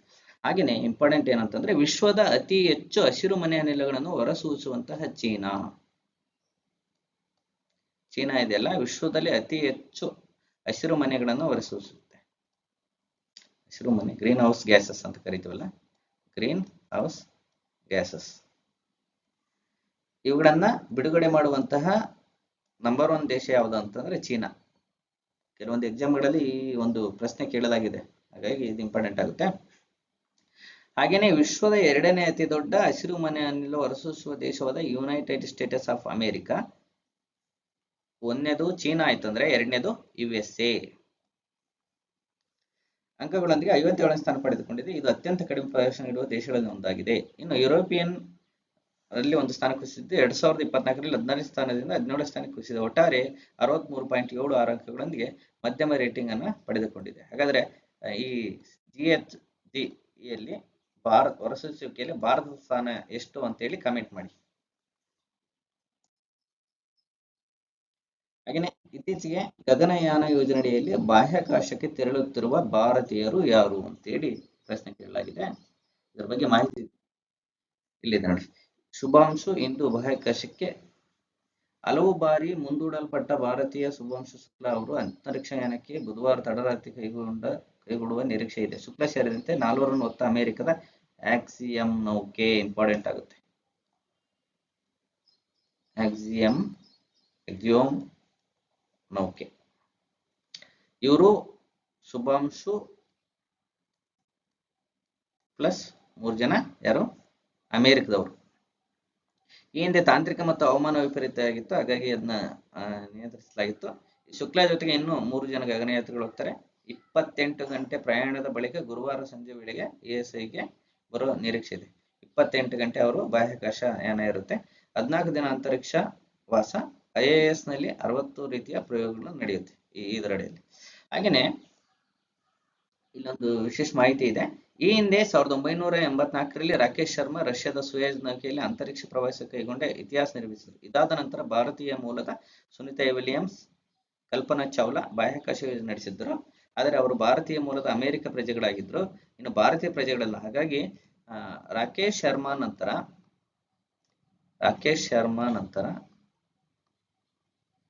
2ನೇ ಭಾರತೀಯ ಗಗನಯಾನಿ ಯಾರು ಅಂತಂದ್ರೆ ಶುಭಾಂಶು ಶುಕ್ಲಾ ಅವರು. ಮಾಹಿತಿ ನಿಮ್ಗಿರ್ಬೇಕು. ಯಾರಿ ಶುಭಾಂಶು ಶುಕ್ಲಾ ಅಂತಂದ್ರೆ ಲಖನೌದಲ್ಲಿ ಹುಟ್ಟಿದ ಬೆಳೆದಂತಹ ಶುಭಾಂಶು ಶುಕ್ಲಾ 1998ರಲ್ಲಿ ಕಾರ್ಗಿಲ್ ಯುದ್ಧದ ರೋಚಕ ಒಂದು ವರದಿಗಳನ್ನ ದಿನಪತ್ರಿಕೆಗಳಲ್ಲಿ ತಪ್ಪದೆ ಓದುತ್ತಿದ್ರಂತೆ ಇವರು. ಆಗಿನ ಹೈಸ್ಕೂಲ್ನಲ್ಲಿ ಓದ್ತಿದ್ದ ಹುಡುಗ. ಓದಿನಲ್ಲಿ ಕೂಡ ಕ್ರೀಡೆಯಲ್ಲಿ ಕೂಡ ಪ್ರತಿಭಾವಂತ ಇದ್ದ. ಯುದ್ಧದ ವರದಿಗಳನ್ನು ಓದುತ್ತಲೇ ನಾನು ಕೂಡ ಭಾರತೀಯ ವಾಯುಸೇನೆಗೆ ಸೇರಬೇಕು ಎನ್ನುವಂತಹ ಸಂಕಲ್ಪ ತೊಟ್ಟು ಸೈನ್ಯದ ಹಿನ್ನೆಲೆ ಇಲ್ಲದೆ ಈ ಕುಟುಂಬದವರಿಗೆ ನಿರ್ಧರಿಸಲ್ಪಟ್ಟ ಕೇರಳದ ಸುವಾಂಶುಕ ನಿಲುವಿಗೆ ಯಾರೂ ಅಡ್ಡಿಪಡಿಸಲಿಲ್ಲ ಮತ್ತು ಇವರು ಬಹಳ ಸುಲಭವಾಗಿ ರಾಷ್ಟ್ರೀಯ ರಕ್ಷಣಾ ಒಂದು ಅಕಾಡೆಮಿಗೆ ಆಯ್ಕೆಯಾಗ್ತಾರೆ. ಅಲ್ಲಿ 3 ವರ್ಷಗಳ ಕಾಲ ತರಬೇತಿಯನ್ನು ಪಡೆದು ಬಿಟೆಕ್ ಪದವಿ ಪಡೆದಿರ್ತಾರೆ. ನಂತರ ಭಾರತೀಯ ವಾಯುಸೇನೆಯ ಒಂದು ವೈಮಾನಿಕ ತರಬೇತಿಯನ್ನು ಪ್ರಾರಂಭವಾಯಿತು. ತರಬೇತಿಯ ಎಲ್ಲಾ ಹಂತಗಳನ್ನು ಯಶಸ್ವಿಯಾಗಿ ಪೂರ್ಣಗೊಳಿಸಿ ಫ್ಲೈಯಿಂಗ್ ಆಫೀಸರ್ ಆಗಿ ಒಂದು ದೀಕ್ಷೆ ಪಡಿತಾರೆ. ಮುಂಬೈನ ಯುದ್ಧ ವಿಮಾನಗಳಲ್ಲಿ ತರಬೇತಿಯಲ್ಲಿ ಪರಿಣಿತರಾಗಿ ಇಲ್ಲಿವರೆಗೆ ಹಲವಾರು ರೀತಿಯ ಯುದ್ಧ ವಿಮಾನಗಳನ್ನು ಹಾರಿಸಿ ನೈಪುಣ್ಯತೆಯನ್ನು ಪಡೆದಿದ್ದಾರೆ. ಇವರ ಹಿನ್ನೆಲೆ ನಿಮ್ಗೆ ಗೊತ್ತಿರಬೇಕು. ಹೇಗಿರಬಹುದು ಶುಕ್ಲ ಗಗನಯಾನ ಉಡಾವಣೆಗೆ ಕ್ಷಣಗಣನೆ ಈ ರೀತಿ ಎಲ್ಲ ಮಾಹಿತಿ ಇದೆ. ಬನ್ನಿ ಈ ಗಗನ ಯೋಜನೆ ಅಂದ್ರೆ ಏನು ಅನ್ನೋದನ್ನು ನೋಡೋಣ. GPS ಏಡೆಡ್ ಜಿಯೋ ಆಗ್ಯುಮೆಂಟೆಡ್ ನ್ಯಾವಿಗೇಷನ್ ಇದು ಭಾರತೀಯ ಉಪಗ್ರಹ ಆಧಾರಿತ ನ್ಯಾವಿಗೇಷನ್ ವ್ಯವಸ್ಥೆಯಾಗಿದ್ದು ಭಾರತೀಯ ವಾಯುಯಾನ ಪ್ರಾಧಿಕಾರ ಮತ್ತು ಭಾರತೀಯ ಅಂತರಿಕ್ಷ ಸಂಶೋಧನಾ ಸಂಸ್ಥೆ ಅಭಿವೃದ್ಧಿಪಡಿಸಲಾಗಿದೆ. ಇದು ನಿಮ್ಗೆ ಗೊತ್ತಿರಬೇಕು ಗಗನ ಅಂದ್ರೆ ಏನಂತೇಳಿ. GPS ಏಡೆಡ್ ಜಿಯೋ ಆಗ್ಯುಮೆಂಟೆಡ್ ನ್ಯಾವಿಗೇಷನ್ ಅಂತಕ್ಕಂಥದ್ದು ಇದು ವಾಯುಯಾನ ಪ್ರಾಧಿಕಾರ ಮತ್ತು ಭಾರತೀಯ ಅಂತರಿಕ್ಷ ಸಂಶೋಧನಾ ಸಂಸ್ಥೆ ಸಹಯೋಗದಲ್ಲಿ ಈ ಗಗನಯಾನ ಯೋಜನೆಯನ್ನ ಜಾರಿಗೊಳಿಸಲಾಗಿದೆ. ಹಾಗಾದ್ರೆ ಇದರ ಉದ್ದೇಶ ಏನು ಅನ್ನೋದಾದ್ರೆ ಗಗನಯಾನದ ಮುಖ್ಯ ಉದ್ದೇಶ ಭಾರತದ ಮೇಲ್ಮೈಯಲ್ಲಿ ವಿಮಾನಯಾನದ ನಿಖರತೆ, ಭದ್ರತೆ ಮತ್ತು ವಿಶ್ವಾಸಾರ್ಹತೆಯನ್ನು ಹೆಚ್ಚಿಸುವಂತಹ ಗುರಿಯನ್ನು ಹೊಂದಿದೆ. ಅಂದ್ರೆ ವಿಮಾನಯಾನದಲ್ಲಿ ಒಂದು ನಿಖರತೆ ಮತ್ತೆ ಭದ್ರತೆ, ವಿಮಾನಯಾನ ಮತ್ತು ಗಗನಯಾನದಲ್ಲಿ ಸುರಕ್ಷತೆಯನ್ನ ಉಂಟು ಮಾಡುವಂತಹ ಒಂದು ಉದ್ದೇಶವನ್ನ ಹೊಂದಿದೆ. ಯಾವುದು ಗಗನ ಯೋಜನೆ. ಗ್ಲೋಬಲ್ ಪೊಸಿಷನ್ ಸಿಸ್ಟಮ್ ಅನ್ನು ಹೆಚ್ಚುವರಿ ನಿಖರತೆಯೊಂದಿಗೆ ಬೆಂಬಲಿಸುತ್ತೆ ಇದು. ಹಾಗಾದ್ರೆ ಇದರ ವೈಶಿಷ್ಟ್ಯತೆಗಳೇನು? ಉಪಗ್ರಹ ಆಧಾರಿತ ನಿಖರತೆ. GPS ಪ್ರಣಾಳಿಕೆ ಆಧಾರಿತವಾಗಿದ್ದು 1 ಮೀಟರ್ ಒಳಗಿನ ನಿಖರತೆಯನ್ನು ನ್ಯಾವಿಗೇಷನ್ ಮಾಹಿತಿಯನ್ನು ನೀಡುತ್ತದೆ. ಇದು ಅಗತ್ಯವಿರುವ ವ್ಯಾಪ್ತಿ 1500 ಕಿಲೋ ವ್ಯಾಪ್ತಿಗೆ ಸೇವೆ ನೀಡುವಂತಹ ಒಂದು ವ್ಯವಸ್ಥೆ ಮಾಡುವಂತಹ ಉದ್ದೇಶ ಹೊಂದಿದೆ. ಬೃಹತ್ ವಿಮಾನಯಾನ ಭದ್ರತೆ, ವಿಮಾನಗಳಲ್ಲಿ ಇಳಿಯುವಿಕೆ, ಹಾರಾಟ ಮಾರ್ಗ, ಹಾರಾಟದ ದಿಕ್ಕುಗಳು ನಿಖರವಾಗಿ ಇದು ವಿಮಾನ ಅಪಘಾತ ಸಾಧ್ಯತೆಯನ್ನು ಕಡಿಮೆ ಮಾಡ್ತದೆ. ಏನು ಇತ್ತೀಚೆಗೆಲ್ಲ ವಿಮಾನ ಅಪಘಾತಗಳಾಗ್ತಾ ಇದಾವಲ್ಲ ಅದನ್ನೆಲ್ಲ ನಿಯಂತ್ರಿಸೋಕೆ ಈ ಗಗನ ಯೋಜನೆಯನ್ನ ಜಾರಿಗೆ ತಂದು ಅದರ ಒಂದು ವಿಮಾನಗಳ ಒಂದು ಹಾರಾಟ ಮತ್ತು ದಿಕ್ಕುಗಳನ್ನ ಸುಧಾರಣೆ ಮಾಡಿ ಅದರ ಒಂದು ಅಪಘಾತಗಳನ್ನ ಕಡಿಮೆ ಮಾಡುವಂತಹ ಉದ್ದೇಶ ಸಹ ಇದು ಹೊಂದಿದೆ. ಹಾಗಾದ್ರೆ ಇದರ ಮಹತ್ವ ಏನು, ಇಂಪಾರ್ಟೆನ್ಸ್ ಏನು, ಗಗನ ಯೋಜನೆ ಇಂಪಾರ್ಟೆನ್ಸ್ ಏನು ಅಂತಂದ್ರೆ ವಿಮಾನ ಕ್ಷೇತ್ರದಲ್ಲಿ ತಂತ್ರಜ್ಞಾನದಲ್ಲಿ ಆತ್ಮನಿರ್ಭರತೆಯನ್ನು ಮಾಡೋದು. ಏನು ಬೇರೆ ದೇಶಗಳಿಂದ ನಾವು ಆಮದು ಮಾಡಿಕೊಂಡು ಏನು ವಿಮಾನ ಒಂದು ಯಾನ ಕ್ಷೇತ್ರದಲ್ಲಿ ಅಭಿವೃದ್ಧಿಯನ್ನು ಪಡಿತಾ ಇದ್ವಲ್ಲ ಅದು ನಮ್ಮ ಸ್ಥಳೀಯವಾಗಿ ನಿರ್ಮಿಸುವಂತಹ ಒಂದು ಮಹತ್ವದ ಆಕಾಂಕ್ಷೆಯನ್ನು ಒಳಗೊಂಡಿರುವಂತಹ ಯೋಜನೆ ಆಗಿದೆ. ನಿಖರ ನ್ಯಾವಿಗೇಷನ್ ಸೇವೆಗಳ ಮೂಲಕ ಇಂಧನ ವ್ಯರ್ಥತೆಯನ್ನು ಕಡಿಮೆ ಮಾಡೋದು, ಇಂಧನ ದಕ್ಷತೆಯನ್ನು ಸುಧಾರಿಸತಕ್ಕಂಥದ್ದು ವಿಮಾನಗಳಲ್ಲಿ. ಹಾಗೆಯೇ ರಾಷ್ಟ್ರೀಯ ಭದ್ರತೆ ಮತ್ತು ಪರಿವಹನ ದಕ್ಷತೆಯಲ್ಲಿ ಸುಧಾರಣೆ ಮಾಡುವಂತಹ ಒಂದು ಮಹತ್ವ ಇದೆ. ಹಾಗೆಯೇ ಇತರ ನಾಗರಿಕ ಸೇವೆಗಳು, ನಕ್ಷೆ ನಿರ್ಮಾಣ, ವಿಪತ್ತು ನಿರ್ವಹಣೆ, ಇತರ ಬಳಕೆಗಾಗಿ ಸಹಾಯಕ ಆಗುತ್ತೆ. ಈ ಗಗನ ಯೋಜನೆಯಿಂದ ಏನಾಗುತ್ತೆ ಅಂದ್ರೆ ನಮ್ಮ ದೇಶಕ್ಕೆ ಬೇಕಾದಂತಹ ನಕ್ಷೆಗಳ ಮಾಹಿತಿ ಅಥವಾ ಭೌಗೋಳಿಕ ಮಾಹಿತಿ, ಏನು ವಿಪತ್ತುಗಳಾದಂತಹ ಆದಾಗ ಅವುಗಳಿಗೆ ಸರಿಯಾಗಿ ಸ್ಪಂದಿಸೋಕೆ ಈ ಗಗನ ಯೋಜನೆ ಮಹತ್ವ ಪಡೆಯುತ್ತೆ. ಹಾಗೆಯೇ ಇತ್ತೀಚೆಗೆ ನಾರ್ವೆ ಚೆಸ್ ಟೂರ್ನಿ ಚಾಂಪಿಯನ್ ಆದವರು ಯಾರು ಅಂತೇಳಿ ಪ್ರಶ್ನೆ ಕೇಳಿದ್ದಾರೆ. ಇದ್ರ ಬಗ್ಗೆ ಮಾಹಿತಿ ನೋಡೋಣ. ಇತ್ತೀಚೆಗೆ ನಾರ್ವೆ ಚೆಸ್ 2025 ಟೂರ್ನಿ ನಡೀತು. 13ನೇ ಆವೃತ್ತಿಯಾಗಿದೆ ಇದು. ಇಲ್ಲಿ ಮ್ಯಾಗ್ನಸ್ ಕಾರ್ಲ್ಸನ್ ಮತ್ತು ಅನ್ನಾ ಮುಜಿಚುಕ್ ಕ್ಲಿಂಚ್ ಪ್ರಶಸ್ತಿಯನ್ನ ಗೆಲ್ತಾರೆ. ಹಾಗೇನೆ ಗುಗೆಶ್ ಡಿ ಅವರು 3ನೇ ಸ್ಥಾನವನ್ನು ಪಡೆದರು. ವಾರ್ಷಿಕ ಅಂತಾರಾಷ್ಟ್ರೀಯ ಚೆಸ್ ಪಂದ್ಯಾವಳಿಯಾಗಿದ್ದು ಇದು ಮ್ಯಾಗ್ನಸ್ ಕಾರ್ಲ್ಸನ್ ಮತ್ತೆ ಇವ್ರು ಯಾರು ಅನ್ನಾ ಮುಜಿಚುಕ್ ಕ್ಲಿಂಚ್ ಅಂತಕ್ಕಂಥವ್ರು ಚಾಂಪಿಯನ್ ಆದರು. ಹಾಗಾದ್ರೆ ನಾರ್ವೆ ಚೆಸ್ ಪ್ರಶಸ್ತಿ ಬಗ್ಗೆ ಮಾಹಿತಿ ನೋಡೋಣ. 5 ಬಾರಿ Norway chess champion Magnus Carlsen. ಇವರು ಎಷ್ಟು ಬಾರಿ ಚಾಂಪಿಯನ್ಶಿಪ್ ಆಗಿದ್ದಾರೆ? 5 ಬಾರಿ. ಓಪನ್ ವಿಭಾಗದಲ್ಲಿ ತಮ್ಮ 7ನೇ ನಾರ್ವೆ ಚೆಸ್ ಪ್ರಶಸ್ತಿಯನ್ನು ಗೆದ್ದರು. ಇದು ನಾರ್ವೆ ಪ್ರಶಸ್ತಿಯಲ್ಲಿ 7ನೇ ನಾರ್ವೆ ಚೆಸ್ ಪ್ರಶಸ್ತಿ. ಫ್ಯಾಬಿಯಾನೋ ಕೊರೋವಾನ್ ಇವರು US ಆದವರು. ಫ್ಯಾಬಿಯಾನೋ ಕೊರೋವಾನ್ ಅಂತ ಹೇಳಿ US ಅವರು. ಇವರು 15.5 ಅಂಕಗಳೊಂದಿಗೆ 2ನೇ ಸ್ಥಾನ ಪಡೆದ್ರೆ ಇವರು ಚಾಂಪಿಯನ್ ಆಗ್ತಾರೆ. ಹಾಗೇನೆ ನಮ್ಮ ದೇಶದ ಡೊಮ್ಮರಾಜು ಗುಕೇಶ್ ಅವರು ಇದಾರಲ್ಲ 14.5 ಅಂಕಗಳೊಂದಿಗೆ 3ನೇ ಸ್ಥಾನವನ್ನು ಪಡಿತಾರೆ. ಇಂದಿನ ಆವೃತ್ತಿಯಿಂದ ತಮ್ಮ 3ನೇ ಸ್ಥಾನವನ್ನು ಪುನರಾವರ್ತಿಸಿತು. ಈ ಹಿಂದೆ ಸಹ ಅವರು 3ನೇ ಸ್ಥಾನವನ್ನು ಪಡೆದಿದ್ರು. ಇನ್ನು ಮಹಿಳೆಯ ವಿಭಾಗದಲ್ಲಿ 2 ಬಾರಿ ವಿಶ್ವ ಬ್ಲಿಟ್ಸ್ ಚಾಂಪಿಯನ್ಶಿಪ್ ಆಗಿರುವಂತಹ ಅನ್ನಾ ಮುಜಿಚುಕ್ ಅವರು 2ನೇ ನಾರ್ವೆ ಚೆಸ್ ಮಹಿಳಾ ಟೂರ್ನಮೆಂಟ್ ಚಾಂಪಿಯನ್ ಆಗಿ ಹೊರಹೊಮ್ಮಿದರು. ಇನ್ನು ಪುರುಷರ ವಿಭಾಗ ತಗೊಂಡ್ರೆ ಮ್ಯಾಗ್ನಸ್ ಕಾರ್ಲ್ಸನ್ 1ನೇ ಸ್ಥಾನ, ಫೆಬಿಯನ್ ಕರುವಾನ್ 2ನೇ ಸ್ಥಾನ, ಡಿಕಿ ಗುಕೇಶ್ 3ನೇ ಸ್ಥಾನ. ಇನ್ನು ಮಹಿಳಾ ವಿಭಾಗದಲ್ಲಿ ತಗೊಂಡ್ರೆ ಅನ್ನಾ ಮುಜಿಬುಕ್ 1ನೇ ಸ್ಥಾನ, ಇವರು ಉಕ್ರೇನ್ ದೇಶದವರು. ಲೀ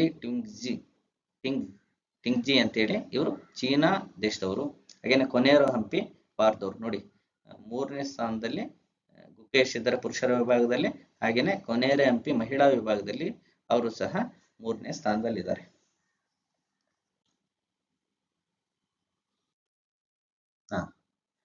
ಇಲ್ಲಿವರೆಗೆ ನಾವು ಈ ತಿಂಗಳ ಕರೆಂಟ್ ಅಫೇರ್ಸ್ ನೋಡ್ಕೊಂಡ್ವಿ. ಈ ಒಂದು ಏನು ನಮ್ಮ ಕರೆಂಟ್ ಅಫೇರ್ಸ್ ವಿಭಾಗದ ಜೊತೆಯಲ್ಲಿ ಪ್ರತಿ ವಿಡಿಯೋದಲ್ಲಿ ಒಂದು ನಾನು ಶಿವ ಕ್ಲಾಸ್ ಕಾರ್ನರ್ನ ಸಕ್ಸಸ್ ಮಂತ್ರ ಅಂತ ಹೇಳಿ ಒಂದು ಇನಿಷಿಯೇಟಿವ್ ಜಾರಿಗೆ ತಂದಿದ್ದೇನೆ. ಇದು ನಿಮ್ಮ ಪರೀಕ್ಷೆಗೆ ಮತ್ತು ನಿಮ್ಮ ಜೀವನದ ಹಾದಿ ಮತ್ತು ನೀವು ಗುರಿಯನ್ನು ಇಟ್ಕೊಂಡು ಸಾಧಿಸ್ತಾ ಇರೋ ಒಂದು ಹಾದಿಯಲ್ಲಿ ಈ ಒಂದು ತತ್ವ, ಈ ಒಂದು ಸೂತ್ರ, ಈ ಒಂದು ಮಂತ್ರ ನಿಮಗೆ ನೆರವಾಗಬಹುದು ಎನ್ನುವಂತಹ ಉದ್ದೇಶವನ್ನು ಇಟ್ಕೊಂಡು ಜಾರಿಗೆ ತಂದಿದ್ದೇನೆ. ನೋಡೋಣ ಇವತ್ತಿನ ಸಕ್ಸಸ್ ಮಂತ್ರ ಏನಿದೆ ಅಂತೇಳಿ. ಕನ್ಸಿಸ್ಟೆನ್ಸಿ. ಇದು ಪ್ರತಿಯೊಂದು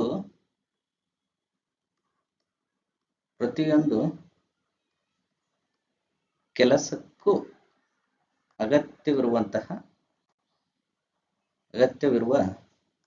ಸೂತ್ರ ಅಥವಾ ತತ್ವ ಆಗಿದೆ ಕನ್ಸಿಸ್ಟೆನ್ಸಿ. ಏನದು ಕನ್ಸಿಸ್ಟೆನ್ಸಿ ಅನ್ನೋದಾದ್ರೆ, ಇದು ನಿರಂತರತೆ, ಸ್ಥಿರತೆ ಅಥವಾ ನಂಬಿಕೆಯೊಂದಿಗೆ ಕಾರ್ಯವನ್ನು ಮುಂದುವರಿಸುವಂತಹ ಶಕ್ತಿ ಇದೆ. ಅಂದ್ರೆ ಯಾವುದೇ ಒಂದು ಕೆಲಸವನ್ನ ಆರಂಭಿಸಿದರೆ ನಾವು ಅದರಲ್ಲಿ ನಿರಂತರತೆಯನ್ನ ಕಾಯ್ಕೊಳ್ಬೇಕು. ನಿರಂತರತೆ ಮತ್ತೆ ಕಾಯ್ಕೊಳ್ಬೇಕು. ಹಾಗಾದಾಗ ಮಾತ್ರ ಅದು ಒಂದು ಕೆಲಸ ಮತ್ತು ಕಾರ್ಯದಲ್ಲಿ ಯಶಸ್ಸು ಸಿಗಕ್ಕೆ ಸಾಧ್ಯ ಆಗುತ್ತೆ. ಅದು ಹೇಗೆ ಬರುತ್ತೆ? ಪ್ರಾಮಾಣಿಕ ಪರಿಶ್ರಮ, ಆದರ್ಶ ಪಾಲನೆ, ಸಮಯ ಪಾಲನೆ, ದಿಟ್ಟ ನಿರ್ಧಾರ. ಏನ್ ಮಾಡ್ಬೇಕು? ಪ್ರಾಮಾಣಿಕ ಪ್ರಯತ್ನ ಇರಬೇಕು. ಸುಮ್ಮನೆ ಯಾರನ್ನು ನೋಡ್ತಾರೆ, ಯಾರೋ ಒಂದು ಕಾಟಾಚಾರಕ್ಕೆ ನಾನು ನಿಂತು ಕೂತ್ಕೊಂಡು ಓದ್ತೀನಿ ಅಥವಾ ಕೆಲಸ ಮಾಡ್ತೀನಿ ಅನ್ನೋದಲ್ಲ. ಅದು ಪ್ರಾಮಾಣಿಕ ಪ್ರಯತ್ನ ಇರಬೇಕು. ಮತ್ತೆ ಆದರ್ಶಗಳ ಪಾಲನೆ ಇರಬೇಕು. ಅಂದ್ರೆ ಇಂಟಿಗ್ರಿಟಿ ಅಂತ ಕರೀತಾರಲ್ಲ, ಅದು ಇರಬೇಕು. ಆಗಿದ್ದಾಗ ಮತ್ತೆ ಕನ್ಸಿಸ್ಟೆನ್ಸಿ ಬರುತ್ತೆ. ಮತ್ತೆ ನಿರ್ಧಾರ ಇರಬೇಕು. ಒಂದು ನಿರ್ಧಾರ ಇತ್ತು ಅಂತಂದ್ರೆ, ಒಂದು ನಿರ್ಧಾರ ತೆಗೆದುಕೊಂಡ್ವಿ ಅಂತಂದ್ರೆ ಅದನ್ನ ಮತ್ತೆ ಬದಲಾಯಿಸಬಾರ್ದು. ಅದಕ್ಕೆ ಕನ್ಸಿಸ್ಟೆನ್ಸಿ ಅಂತೇಳಿ ಕರೀತಾರೆ. ಇಲ್ಲಿ ನೋಡಿ, ಈ ಒಂದು ಚಿತ್ರದಲ್ಲಿ ಈ 2 ಮಹಾ ಕ್ರಿಕೆಟ್ ದಂತಕಥೆ ಇದ್ದಾರೆ. ಇವರು ಕ್ರಿಕೆಟ್ ದೇವರು ಅಂತ ಕರೀತಾರಲ್ಲ, ಸಚಿನ್ ತೆಂಡೂಲ್ಕರ್. ಸುಮಾರು 24 ವರ್ಷಗಳ ಕಾಲ 24 ವರ್ಷಗಳ ಕಾಲ ಕನ್ಸಿಸ್ಟೆಂಟಿಯಾಗಿ ಭಾರತಕ್ಕೆ ಕ್ರಿಕೆಟ್ ಅನ್ನ ಅವಿಸ್ಮರಣೀಯವಾಗಿ ಅತ್ಯಂತ ಹೆಚ್ಚು ಕ್ರಿಕೆಟ್ನಲ್ಲಿ ದಾಖಲೆಗಳನ್ನು ಒಂದು ಸರಮಾಲೆಯನ್ನು ತನ್ನ ಮೇಲೆ ಇಟ್ಕೊಂಡು ಭಾರತಕ್ಕೆ ಹಲವಾರು ಪ್ರಶಸ್ತಿಗಳನ್ನು ಗೆದ್ದು ತಂದಂತಹ ಕ್ರಿಕೆಟ್ನ ದಂತಕಥೆ, ದೇಶದ ಕ್ರಿಕೆಟ್ನ ದೇವರು ಅಂತ ಹೇಳಿ ಕರೀತಾರಲ್ಲ, ಇವರ ಮುಖ್ಯ ಒಂದು ಸಾಧನೆಯ ಹಿಂದಿನ ತತ್ವ ಏನಂತಂದ್ರೆ ಕನ್ಸಿಸ್ಟೆನ್ಸಿ. ಅಂದ್ರೆ ಪ್ರತಿ ಮ್ಯಾಚ್ ಅಲ್ಲಿ ಗೆಲ್ಸ್ತಕ್ಕಂತ ಒಂದು ಸೂತ್ರ. ಇದು ಹೇಗೆ ಬರುತ್ತೆ ಅಂತಂದ್ರೆ, ಅವರು ಈ ಒಂದು ಆಟದ ಆರಂಭವಾಗೋಕ್ಕಿಂತ ಮುಂಚಿತವಾಗಿ ನೆಟ್ ಪ್ರಾಕ್ಟೀಸ್ ಚೆನ್ನಾಗಿ ಮಾಡ್ತಾ ಇದ್ರು. ಮತ್ತೆ ಅವರು ಪ್ರತಿ ಒಂದು ಆಟದಿಂದಲೂ ಕೂಡ ಪ್ರತಿ ಪಾಠದಿಂದಲೂ ಕಲಿತಾ ಇದ್ರು. ಮತ್ತೆ ತಮ್ಮ ಪ್ರಯತ್ನವನ್ನು ನಿರಂತರವಾಗಿ ನಡೆಸ್ತಾ ಇದ್ರು. ಕನ್ಸಿಸ್ಟೆನ್ಸಿ ಇತ್ತು. ಹಾಗಾಗಿ ಅವರು ಆ ಸಾಧನೆ ಮಾಡಕ್ಕಾಯ್ತು. ಜೊತೆಗೆ ಮತ್ತೋರ್ವ ಇತ್ತೀಚಿನ ಕ್ರಿಕೆಟ್ ವಲಯದಲ್ಲಿ ಅತಿ ಹೆಚ್ಚು ಹೆಸರು ಮಾಡಿರುವಂತಹ ವಿರಾಟ್ ಕೊಹ್ಲಿ, ಏನ್ ಚೇಸ್ ಮಾಸ್ಟರ್ ಅಂತ ಕರಿತೀವಲ್ಲ, ಇವರು ಕೂಡ ಯಾವುದೇ ದೇಶದ ಒಂದು ಎದುರಾಳಿ, ಯಾವುದೇ ದೇಶ ಇರಲಿ, ತನ್ನ ಆಟದ ಮೂಲಕ ಎದುರಾಳಿಗಳನ್ನ ಕಂಗೆಡಿಸುವಂತಹ ಒಂದು ಶಕ್ತಿ ಇದೆ. ಅಂದ್ರೆ ಇವರು ಒಂದು ಆಟ ಆಡಿ ಅಥವಾ ಒಂದು ಇನ್ನಿಂಗ್ಸ್ ಅಲ್ಲಿ ಬಿಗ್ ರನ್ ಹೊಡೆದು ಇನ್ನೊಂದು ಇನ್ನಿಂಗ್ಸ್ ಅಲ್ಲಿ ಫೇಲ್ ಆಗೋರಲ್ಲ. ಕನ್ಸಿಸ್ಟೆನ್ಸಿಯಾಗಿ 5 ಮ್ಯಾಚ್ ಆಡಿ 1 ಶತಕ ಹೊಡೆಯೋದಲ್ಲ, ಕನ್ಸಿಸ್ಟೆಂಟಿಯಾಗಿ ಏನು ರನ್ ಹೊಡೆಯೋದಿದೆಯಲ್ಲ, ಅದು ನಿಜವಾದ ಸಾಧನೆ. ಅದು ತಂಡದ ಗೆಲುವಿಗೆ ಕಾರಣ ಆಗುತ್ತೆ ಅನ್ನೋದನ್ನ ನಮ್ಮ ವಿರಾಟ್ ಕೊಹ್ಲಿ ಅವರು ತೋರಿಸಿದ್ದಾರೆ. ಹಾಗಾಗಿ ಈ 2 ಮಹನೀಯರಿಂದ ನಾವು ಕನ್ಸಿಸ್ಟೆನ್ಸಿಯ ಪಾಠವನ್ನ ತಿಳ್ಕೋಬಹುದು. ಹಾಗೆ ಜೊತೆಗೆ ಇಲ್ಲಿ ನಾವೊಬ್ಬ ನಮ್ಮ ಕರ್ನಾಟಕದ ಹಿರಿಯ ವ್ಯಕ್ತಿ ಗೊತ್ತಿದ್ದಾರೆ, ಹಿರಿಯ ಸಾಹಿತಿ ಅವರು ಇವರು SL ಭೈರಪ್ಪ ಅಂತೇಳಿ. ಇವರಲ್ಲಿ ಕೂಡ ಒಂದು ಕನ್ಸಿಸ್ಟಿಯ ಗುಣವನ್ನ ನಾವು ಕಾಣ್ಬೋದು. ಏನು ಅಂತಂದ್ರೆ ಪ್ರತಿ ವರ್ಷ ಒಂದು ಕಾದಂಬರಿ ಬರೆಯೋದು. ಕಾದಂಬರಿ ಬರೆಯೋದು ಸುಲಭ ಅಲ್ಲ, ಅತಿ ದೀರ್ಘವಾದಂತಹ ಒಂದು ಕಾದಂಬರಿ ಬರೀತಕ್ಕಂಥದ್ದು ಪ್ರತಿ ವರ್ಷ, ಅಂದ್ರೆ ಯಾವುದೇ ರೀಸನ್ ಹೇಳಿದ್ರೆ ಪ್ರತಿ ವರ್ಷ ಒಂದು ಕಾದಂಬರಿಯನ್ನು ಬರಿತಾ ಬರ್ತಾ ಇದ್ದಾರೆ. ಇವ್ರಿಗೆ ಗೊತ್ತಿದೆಯಲ್ಲ ಕಾದಂಬರಿ ಪರ್ವ, ಅರಮನೆ, ಇವೆಲ್ಲ ಕಾದಂಬರಿಗಳಿದಾವಲ್ಲ, ಪ್ರತಿ ವರ್ಷ ಒಂದೊಂದು ಕಾದಂಬರಿಯನ್ನು ಬರ್ಕೊಳ್ತಾ ಬರ್ತಾ ಇದ್ರು. ಹಾಗಾಗಿ ಇದರಲ್ಲಿ ಕೂಡ ತಮ್ಮ ಕಾರ್ಯದಲ್ಲಿ ಸಾಹಿತ್ಯದ ರಚನೆಯಲ್ಲಿ ಕೂಡ ಕನ್ಸಿಸ್ಟೆಂಟ್ ಇರೋದ್ರಿಂದ ಇವರು ಹಲವಾರು ಉನ್ನತ ಪ್ರಶಸ್ತಿಗಳನ್ನ, ಉನ್ನತವಾದಂತಹ ಶ್ರೇಷ್ಠ ಕಾವ್ಯ ಕೃತಿಗಳನ್ನ, ಕಾದಂಬರಿಗಳನ್ನ ಕನ್ನಡ ಸಾಹಿತ್ಯಕ್ಕೆ ನೀಡಕ್ಕೆ ಸಾಧ್ಯ ಆಯಿತು. ಹಾಗಾಗಿ ಈ ಎರಡು ಏನು ಈ ಒಂದು ವ್ಯಕ್ತಿತ್ವ ಮತ್ತೆ ಒಂದು ಕ್ರೀಡೆಯಲ್ಲಿ ಇರ್ತಕ್ಕಂಥ ಸಚಿನ್ ತೆಂಡೂಲ್ಕರ್ ಮತ್ತು ವಿರಾಟ್ ಕೊಹ್ಲಿ ಅವರ ವ್ಯಕ್ತಿತ್ವಗಳಿಂದ ನಾವು ತಿಳ್ಕೊಳ್ಳೋದು ಏನಂತಂದ್ರೆ ಕನ್ಸಿಸ್ಟೆನ್ಸಿ ಇದ್ರೆ ಮಾತ್ರ ಏನು ಗುರಿಯನ್ನು ಸುಲಭವಾಗಿ ಮುಟ್ಟಕ್ಕೆ ಸಾಧ್ಯ ಆಗುತ್ತೆ, ನಾವು ಅನ್ಕೊಂಡಿರುವಂತಹ ಕೆಲಸಗಳನ್ನು ಸಾಧಿಸೋಕೆ ಸಾಧ್ಯ ಆಗುತ್ತೆ. ಹಾಗಾದ್ರೆ ಕನ್ಸಿಸ್ಟೆನ್ಸಿಯನ್ನ ಹೇಗೆ ನಾವು ಅಳವಡಿಸ್ಕೊಳ್ಬಹುದು ಅನ್ನೋದಾದ್ರೆ, ಒಂದು ಕನ್ಸಿಸ್ಟೆನ್ಸಿ ಸಾಧಿಸಲು ಇರುವಂತಹ ಟಿಪ್ಸ್ ಬಗ್ಗೆ ಮಾಹಿತಿ ಕೊಡ್ತೀನಿ. ದಿನಚರಿಯನ್ನ ರೂಪಿಸ್ಕೊಳ್ಬೇಕು. ಒಂದು ಡೈರಿಯನ್ನ, ಒಂದು ದಿನಚರಿಯನ್ನ ಹಾಕೋಬೇಕು. ಇವತ್ತು ಬೆಳಿಗ್ಗೆ ಈ ಕೆಲಸ ಮಾಡಬೇಕು, ಮತ್ತೆ ಇಷ್ಟ ಅವಧಿ ಓದ್ಬೇಕು, ಮತ್ತೆ ಮಧ್ಯಾಹ್ನ ಈ ಕೆಲಸ ಮಾಡಬೇಕು, ಮತ್ತೆ ಸಾಯಂಕಾಲ, ಈ ತರ ನಾವು ಡೈರಿ ಮಾಡ್ಕೋಬೇಕು. ಮತ್ತೆ ಏನ್ ಕೆಲಸ ಮಾಡ್ತೀವಿ ಅಂತೇಳಿ ಮೊದಲೇ ಮಾಡ್ಕೊಂಡು ಸಾಯಂಕಾಲ ಮಲಗೋ ವೇಳೆಗೆ ನಾವು ಎಷ್ಟು ಕಂಪ್ಲೀಟ್ ಮಾಡಿದ್ವಿ ಅನ್ನೋದನ್ನ ಚೆಕ್ ಮಾಡಿದ್ರೆ ಕನ್ಸಿಸ್ಟೆನ್ಸಿಯ ಒಂದು ಏನು ಔಟ್ಪುಟ್ ಗೊತ್ತಾಗುತ್ತೆ ನಿಮಗೆ. ಮತ್ತೆ ಗುರಿ ಸ್ಪಷ್ಟವಾಗಿರುತ್ತೆ. ಗುರಿಯಡೆಗೆ ನಿರಂತರವಾಗಿ ಗಮನ ಇರಬೇಕು. ನನ್ ಗುರಿ ಇದೆ, ನಾನು IAS ಮಾಡಬೇಕು, KS ಮಾಡ್ಬೇಕಂತ ಹೇಳಿ ಯಾರೋ ಹೇಳ್ತಾರೆ ಅಂತೇಳಿ ಅವ್ರ ಮೋಟಿವೇಶನ್ಗೆ ಒಳಗಾಗ್ಬಿಟ್ಟು ಒಂದು ವಾರ ಓದೋದು, ಚೆನ್ನಾಗಿ ನಿದ್ರೆಗೆಟ್ಟು ಆಮೇಲೆ ಬಿಟ್ಬಿಡೋದು, ಆರೋಗ್ಯ ಸರಿ ಇಲ್ಲ ಅಂತ ಹೇಳಿ ಅಥವಾ ಏನೇ ರೀಸನ್ ಹೇಳಿ. ಹಾಗಾಗಿ ಗುರಿ ಸ್ಪಷ್ಟವಾಗಿರಬೇಕು. ನಿಮ್ಮೊಳಗೆ ಏನ್ ಮಾಡ್ಬೇಕನ್ನುವಂತ ಒಂದು ಹಂಬಲ ಇದ್ದಾಗ ಮಾತ್ರ ಕನ್ಸಿಸ್ಟೆನ್ಸಿ ಬರುತ್ತೆ. ಹಾಗೇನೆ ಆತ್ಮ ಪರಿಶೀಲನೆ ಮಾಡ್ಕೊಳ್ತಕ್ಕಂಥದ್ದು, ಆತ್ಮಸಾಕ್ಷಿ ಇದೆಯಲ್ಲ, ಹಾಗಾಗಿ ನಿಮಗೆ ನೀವು ಅನ್ಕೋಬೇಕು ನಾನು ಇವತ್ತು ಕೆಲಸ ಮಾಡಿದೆ ಅನ್ನುವಂಥ ಒಂದು ಮನನ ಮಾಡ್ಕೊಂಡ್ರೆ ಮಾತ್ರ ಈ ಕನ್ಸಿಸ್ಟೆನ್ಸಿ ನಿಮಗೆ ಅಳವಡಿಸ್ಕೊಳ್ಳಕ್ಕೆ ಸಾಧ್ಯ ಆಗುತ್ತೆ. ಹಾಗೆ ಜೊತೆಗೆ ಅಲ್ಪ ಗೆಲುವುಗಳನ್ನು ಪ್ರೇರಣೆಯಾಗಲಿ. ಈಗ ಉದಾಹರಣೆ, ಇವತ್ತೊಂದು ನೀನು ಮಿನಿಮಮ್ ಬೆಳಿಗ್ಗೆ 2 ತಾಸು ಮತ್ತೆ ರಾತ್ರಿ 2 ತಾಸು, ಈವ್ನಿಂಗ್ 2 ತಾಸು ಓದ್ಬೇಕು ಅಂತೇಳಿ ನೀನು ಡೈರಿ ಬರ್ಕೊಂಡಿದ್ದೆಲ್ಲ, ಅದನ್ನ ಬೆಳಿಗ್ಗೆ 2 ತಾಸು ಓದಿದೆ ಮತ್ತೆ ಸಾಯಂಕಾಲ ಕೂಡ 2 ತಾಸು ಓದಿದೆ ಅಂತಂದ್ರೆ ನೀನು ಅವತ್ತಿನ ದಿನ ನೀನ್ ಏನ್ ಅನ್ಕೊಂಡಿದೀಯೋ ಕನ್ಸಿಸ್ಟೆಂಟಿಯಾಗಿ ಅವತ್ತಿನ ಕೆಲಸ ಮುಗಿಸಿದೆ. ಇದೇ ರೀತಿ ಒಂದು ವಾರ ಮತ್ತೆ ತಿಂಗಳು ಮತ್ತೆ 6 ತಿಂಗಳವರೆಗೆ ನಡೆದ್ರೆ ಅದನ್ನ ಕನ್ಸಿಸ್ಟೆನ್ಸಿ ಅಂತ ಕರಿತೀವಿ. ಅದರಿಂದ ನಿಮ್ಮ ಯಶಸ್ಸು ಕೂಡ ಅತಿ ಸುಲಭವಾಗಿ ಗಳಿಸಬಹುದು. ಜೊತೆಗೆ ಅಭ್ಯಾಸ ಮಾತ್ರ ಪ್ರತಿದಿನ ಕನಿಷ್ಠ 1% ಬೆಳವಣಿಗೆ ಆಗಲಿ. ಅಂದ್ರೆ ಇವತ್ತೇನು ಓದ್ತೀವಲ್ಲ, ಉದಾಹರಣೆ ನೋಡಿ, ಪ್ರತಿದಿನ ನೀವು ಬೆಳಿಗ್ಗೆ 3 ತಾಸು ಸಾಯಂಕಾಲ 3 ತಾಸು ಓದ್ತೀವಿ ಅಂದ್ರೆ 6 ತಾಸು ಆಯ್ತು. ಒಂದು ತಿಂಗಳಿಗೆ 6 3 18 180 ತಾಸು ಆಯ್ತು. ನೀನು ಕೊನೆ ಎಕ್ಸಾಮ್ ಟೈಮಲ್ಲಿ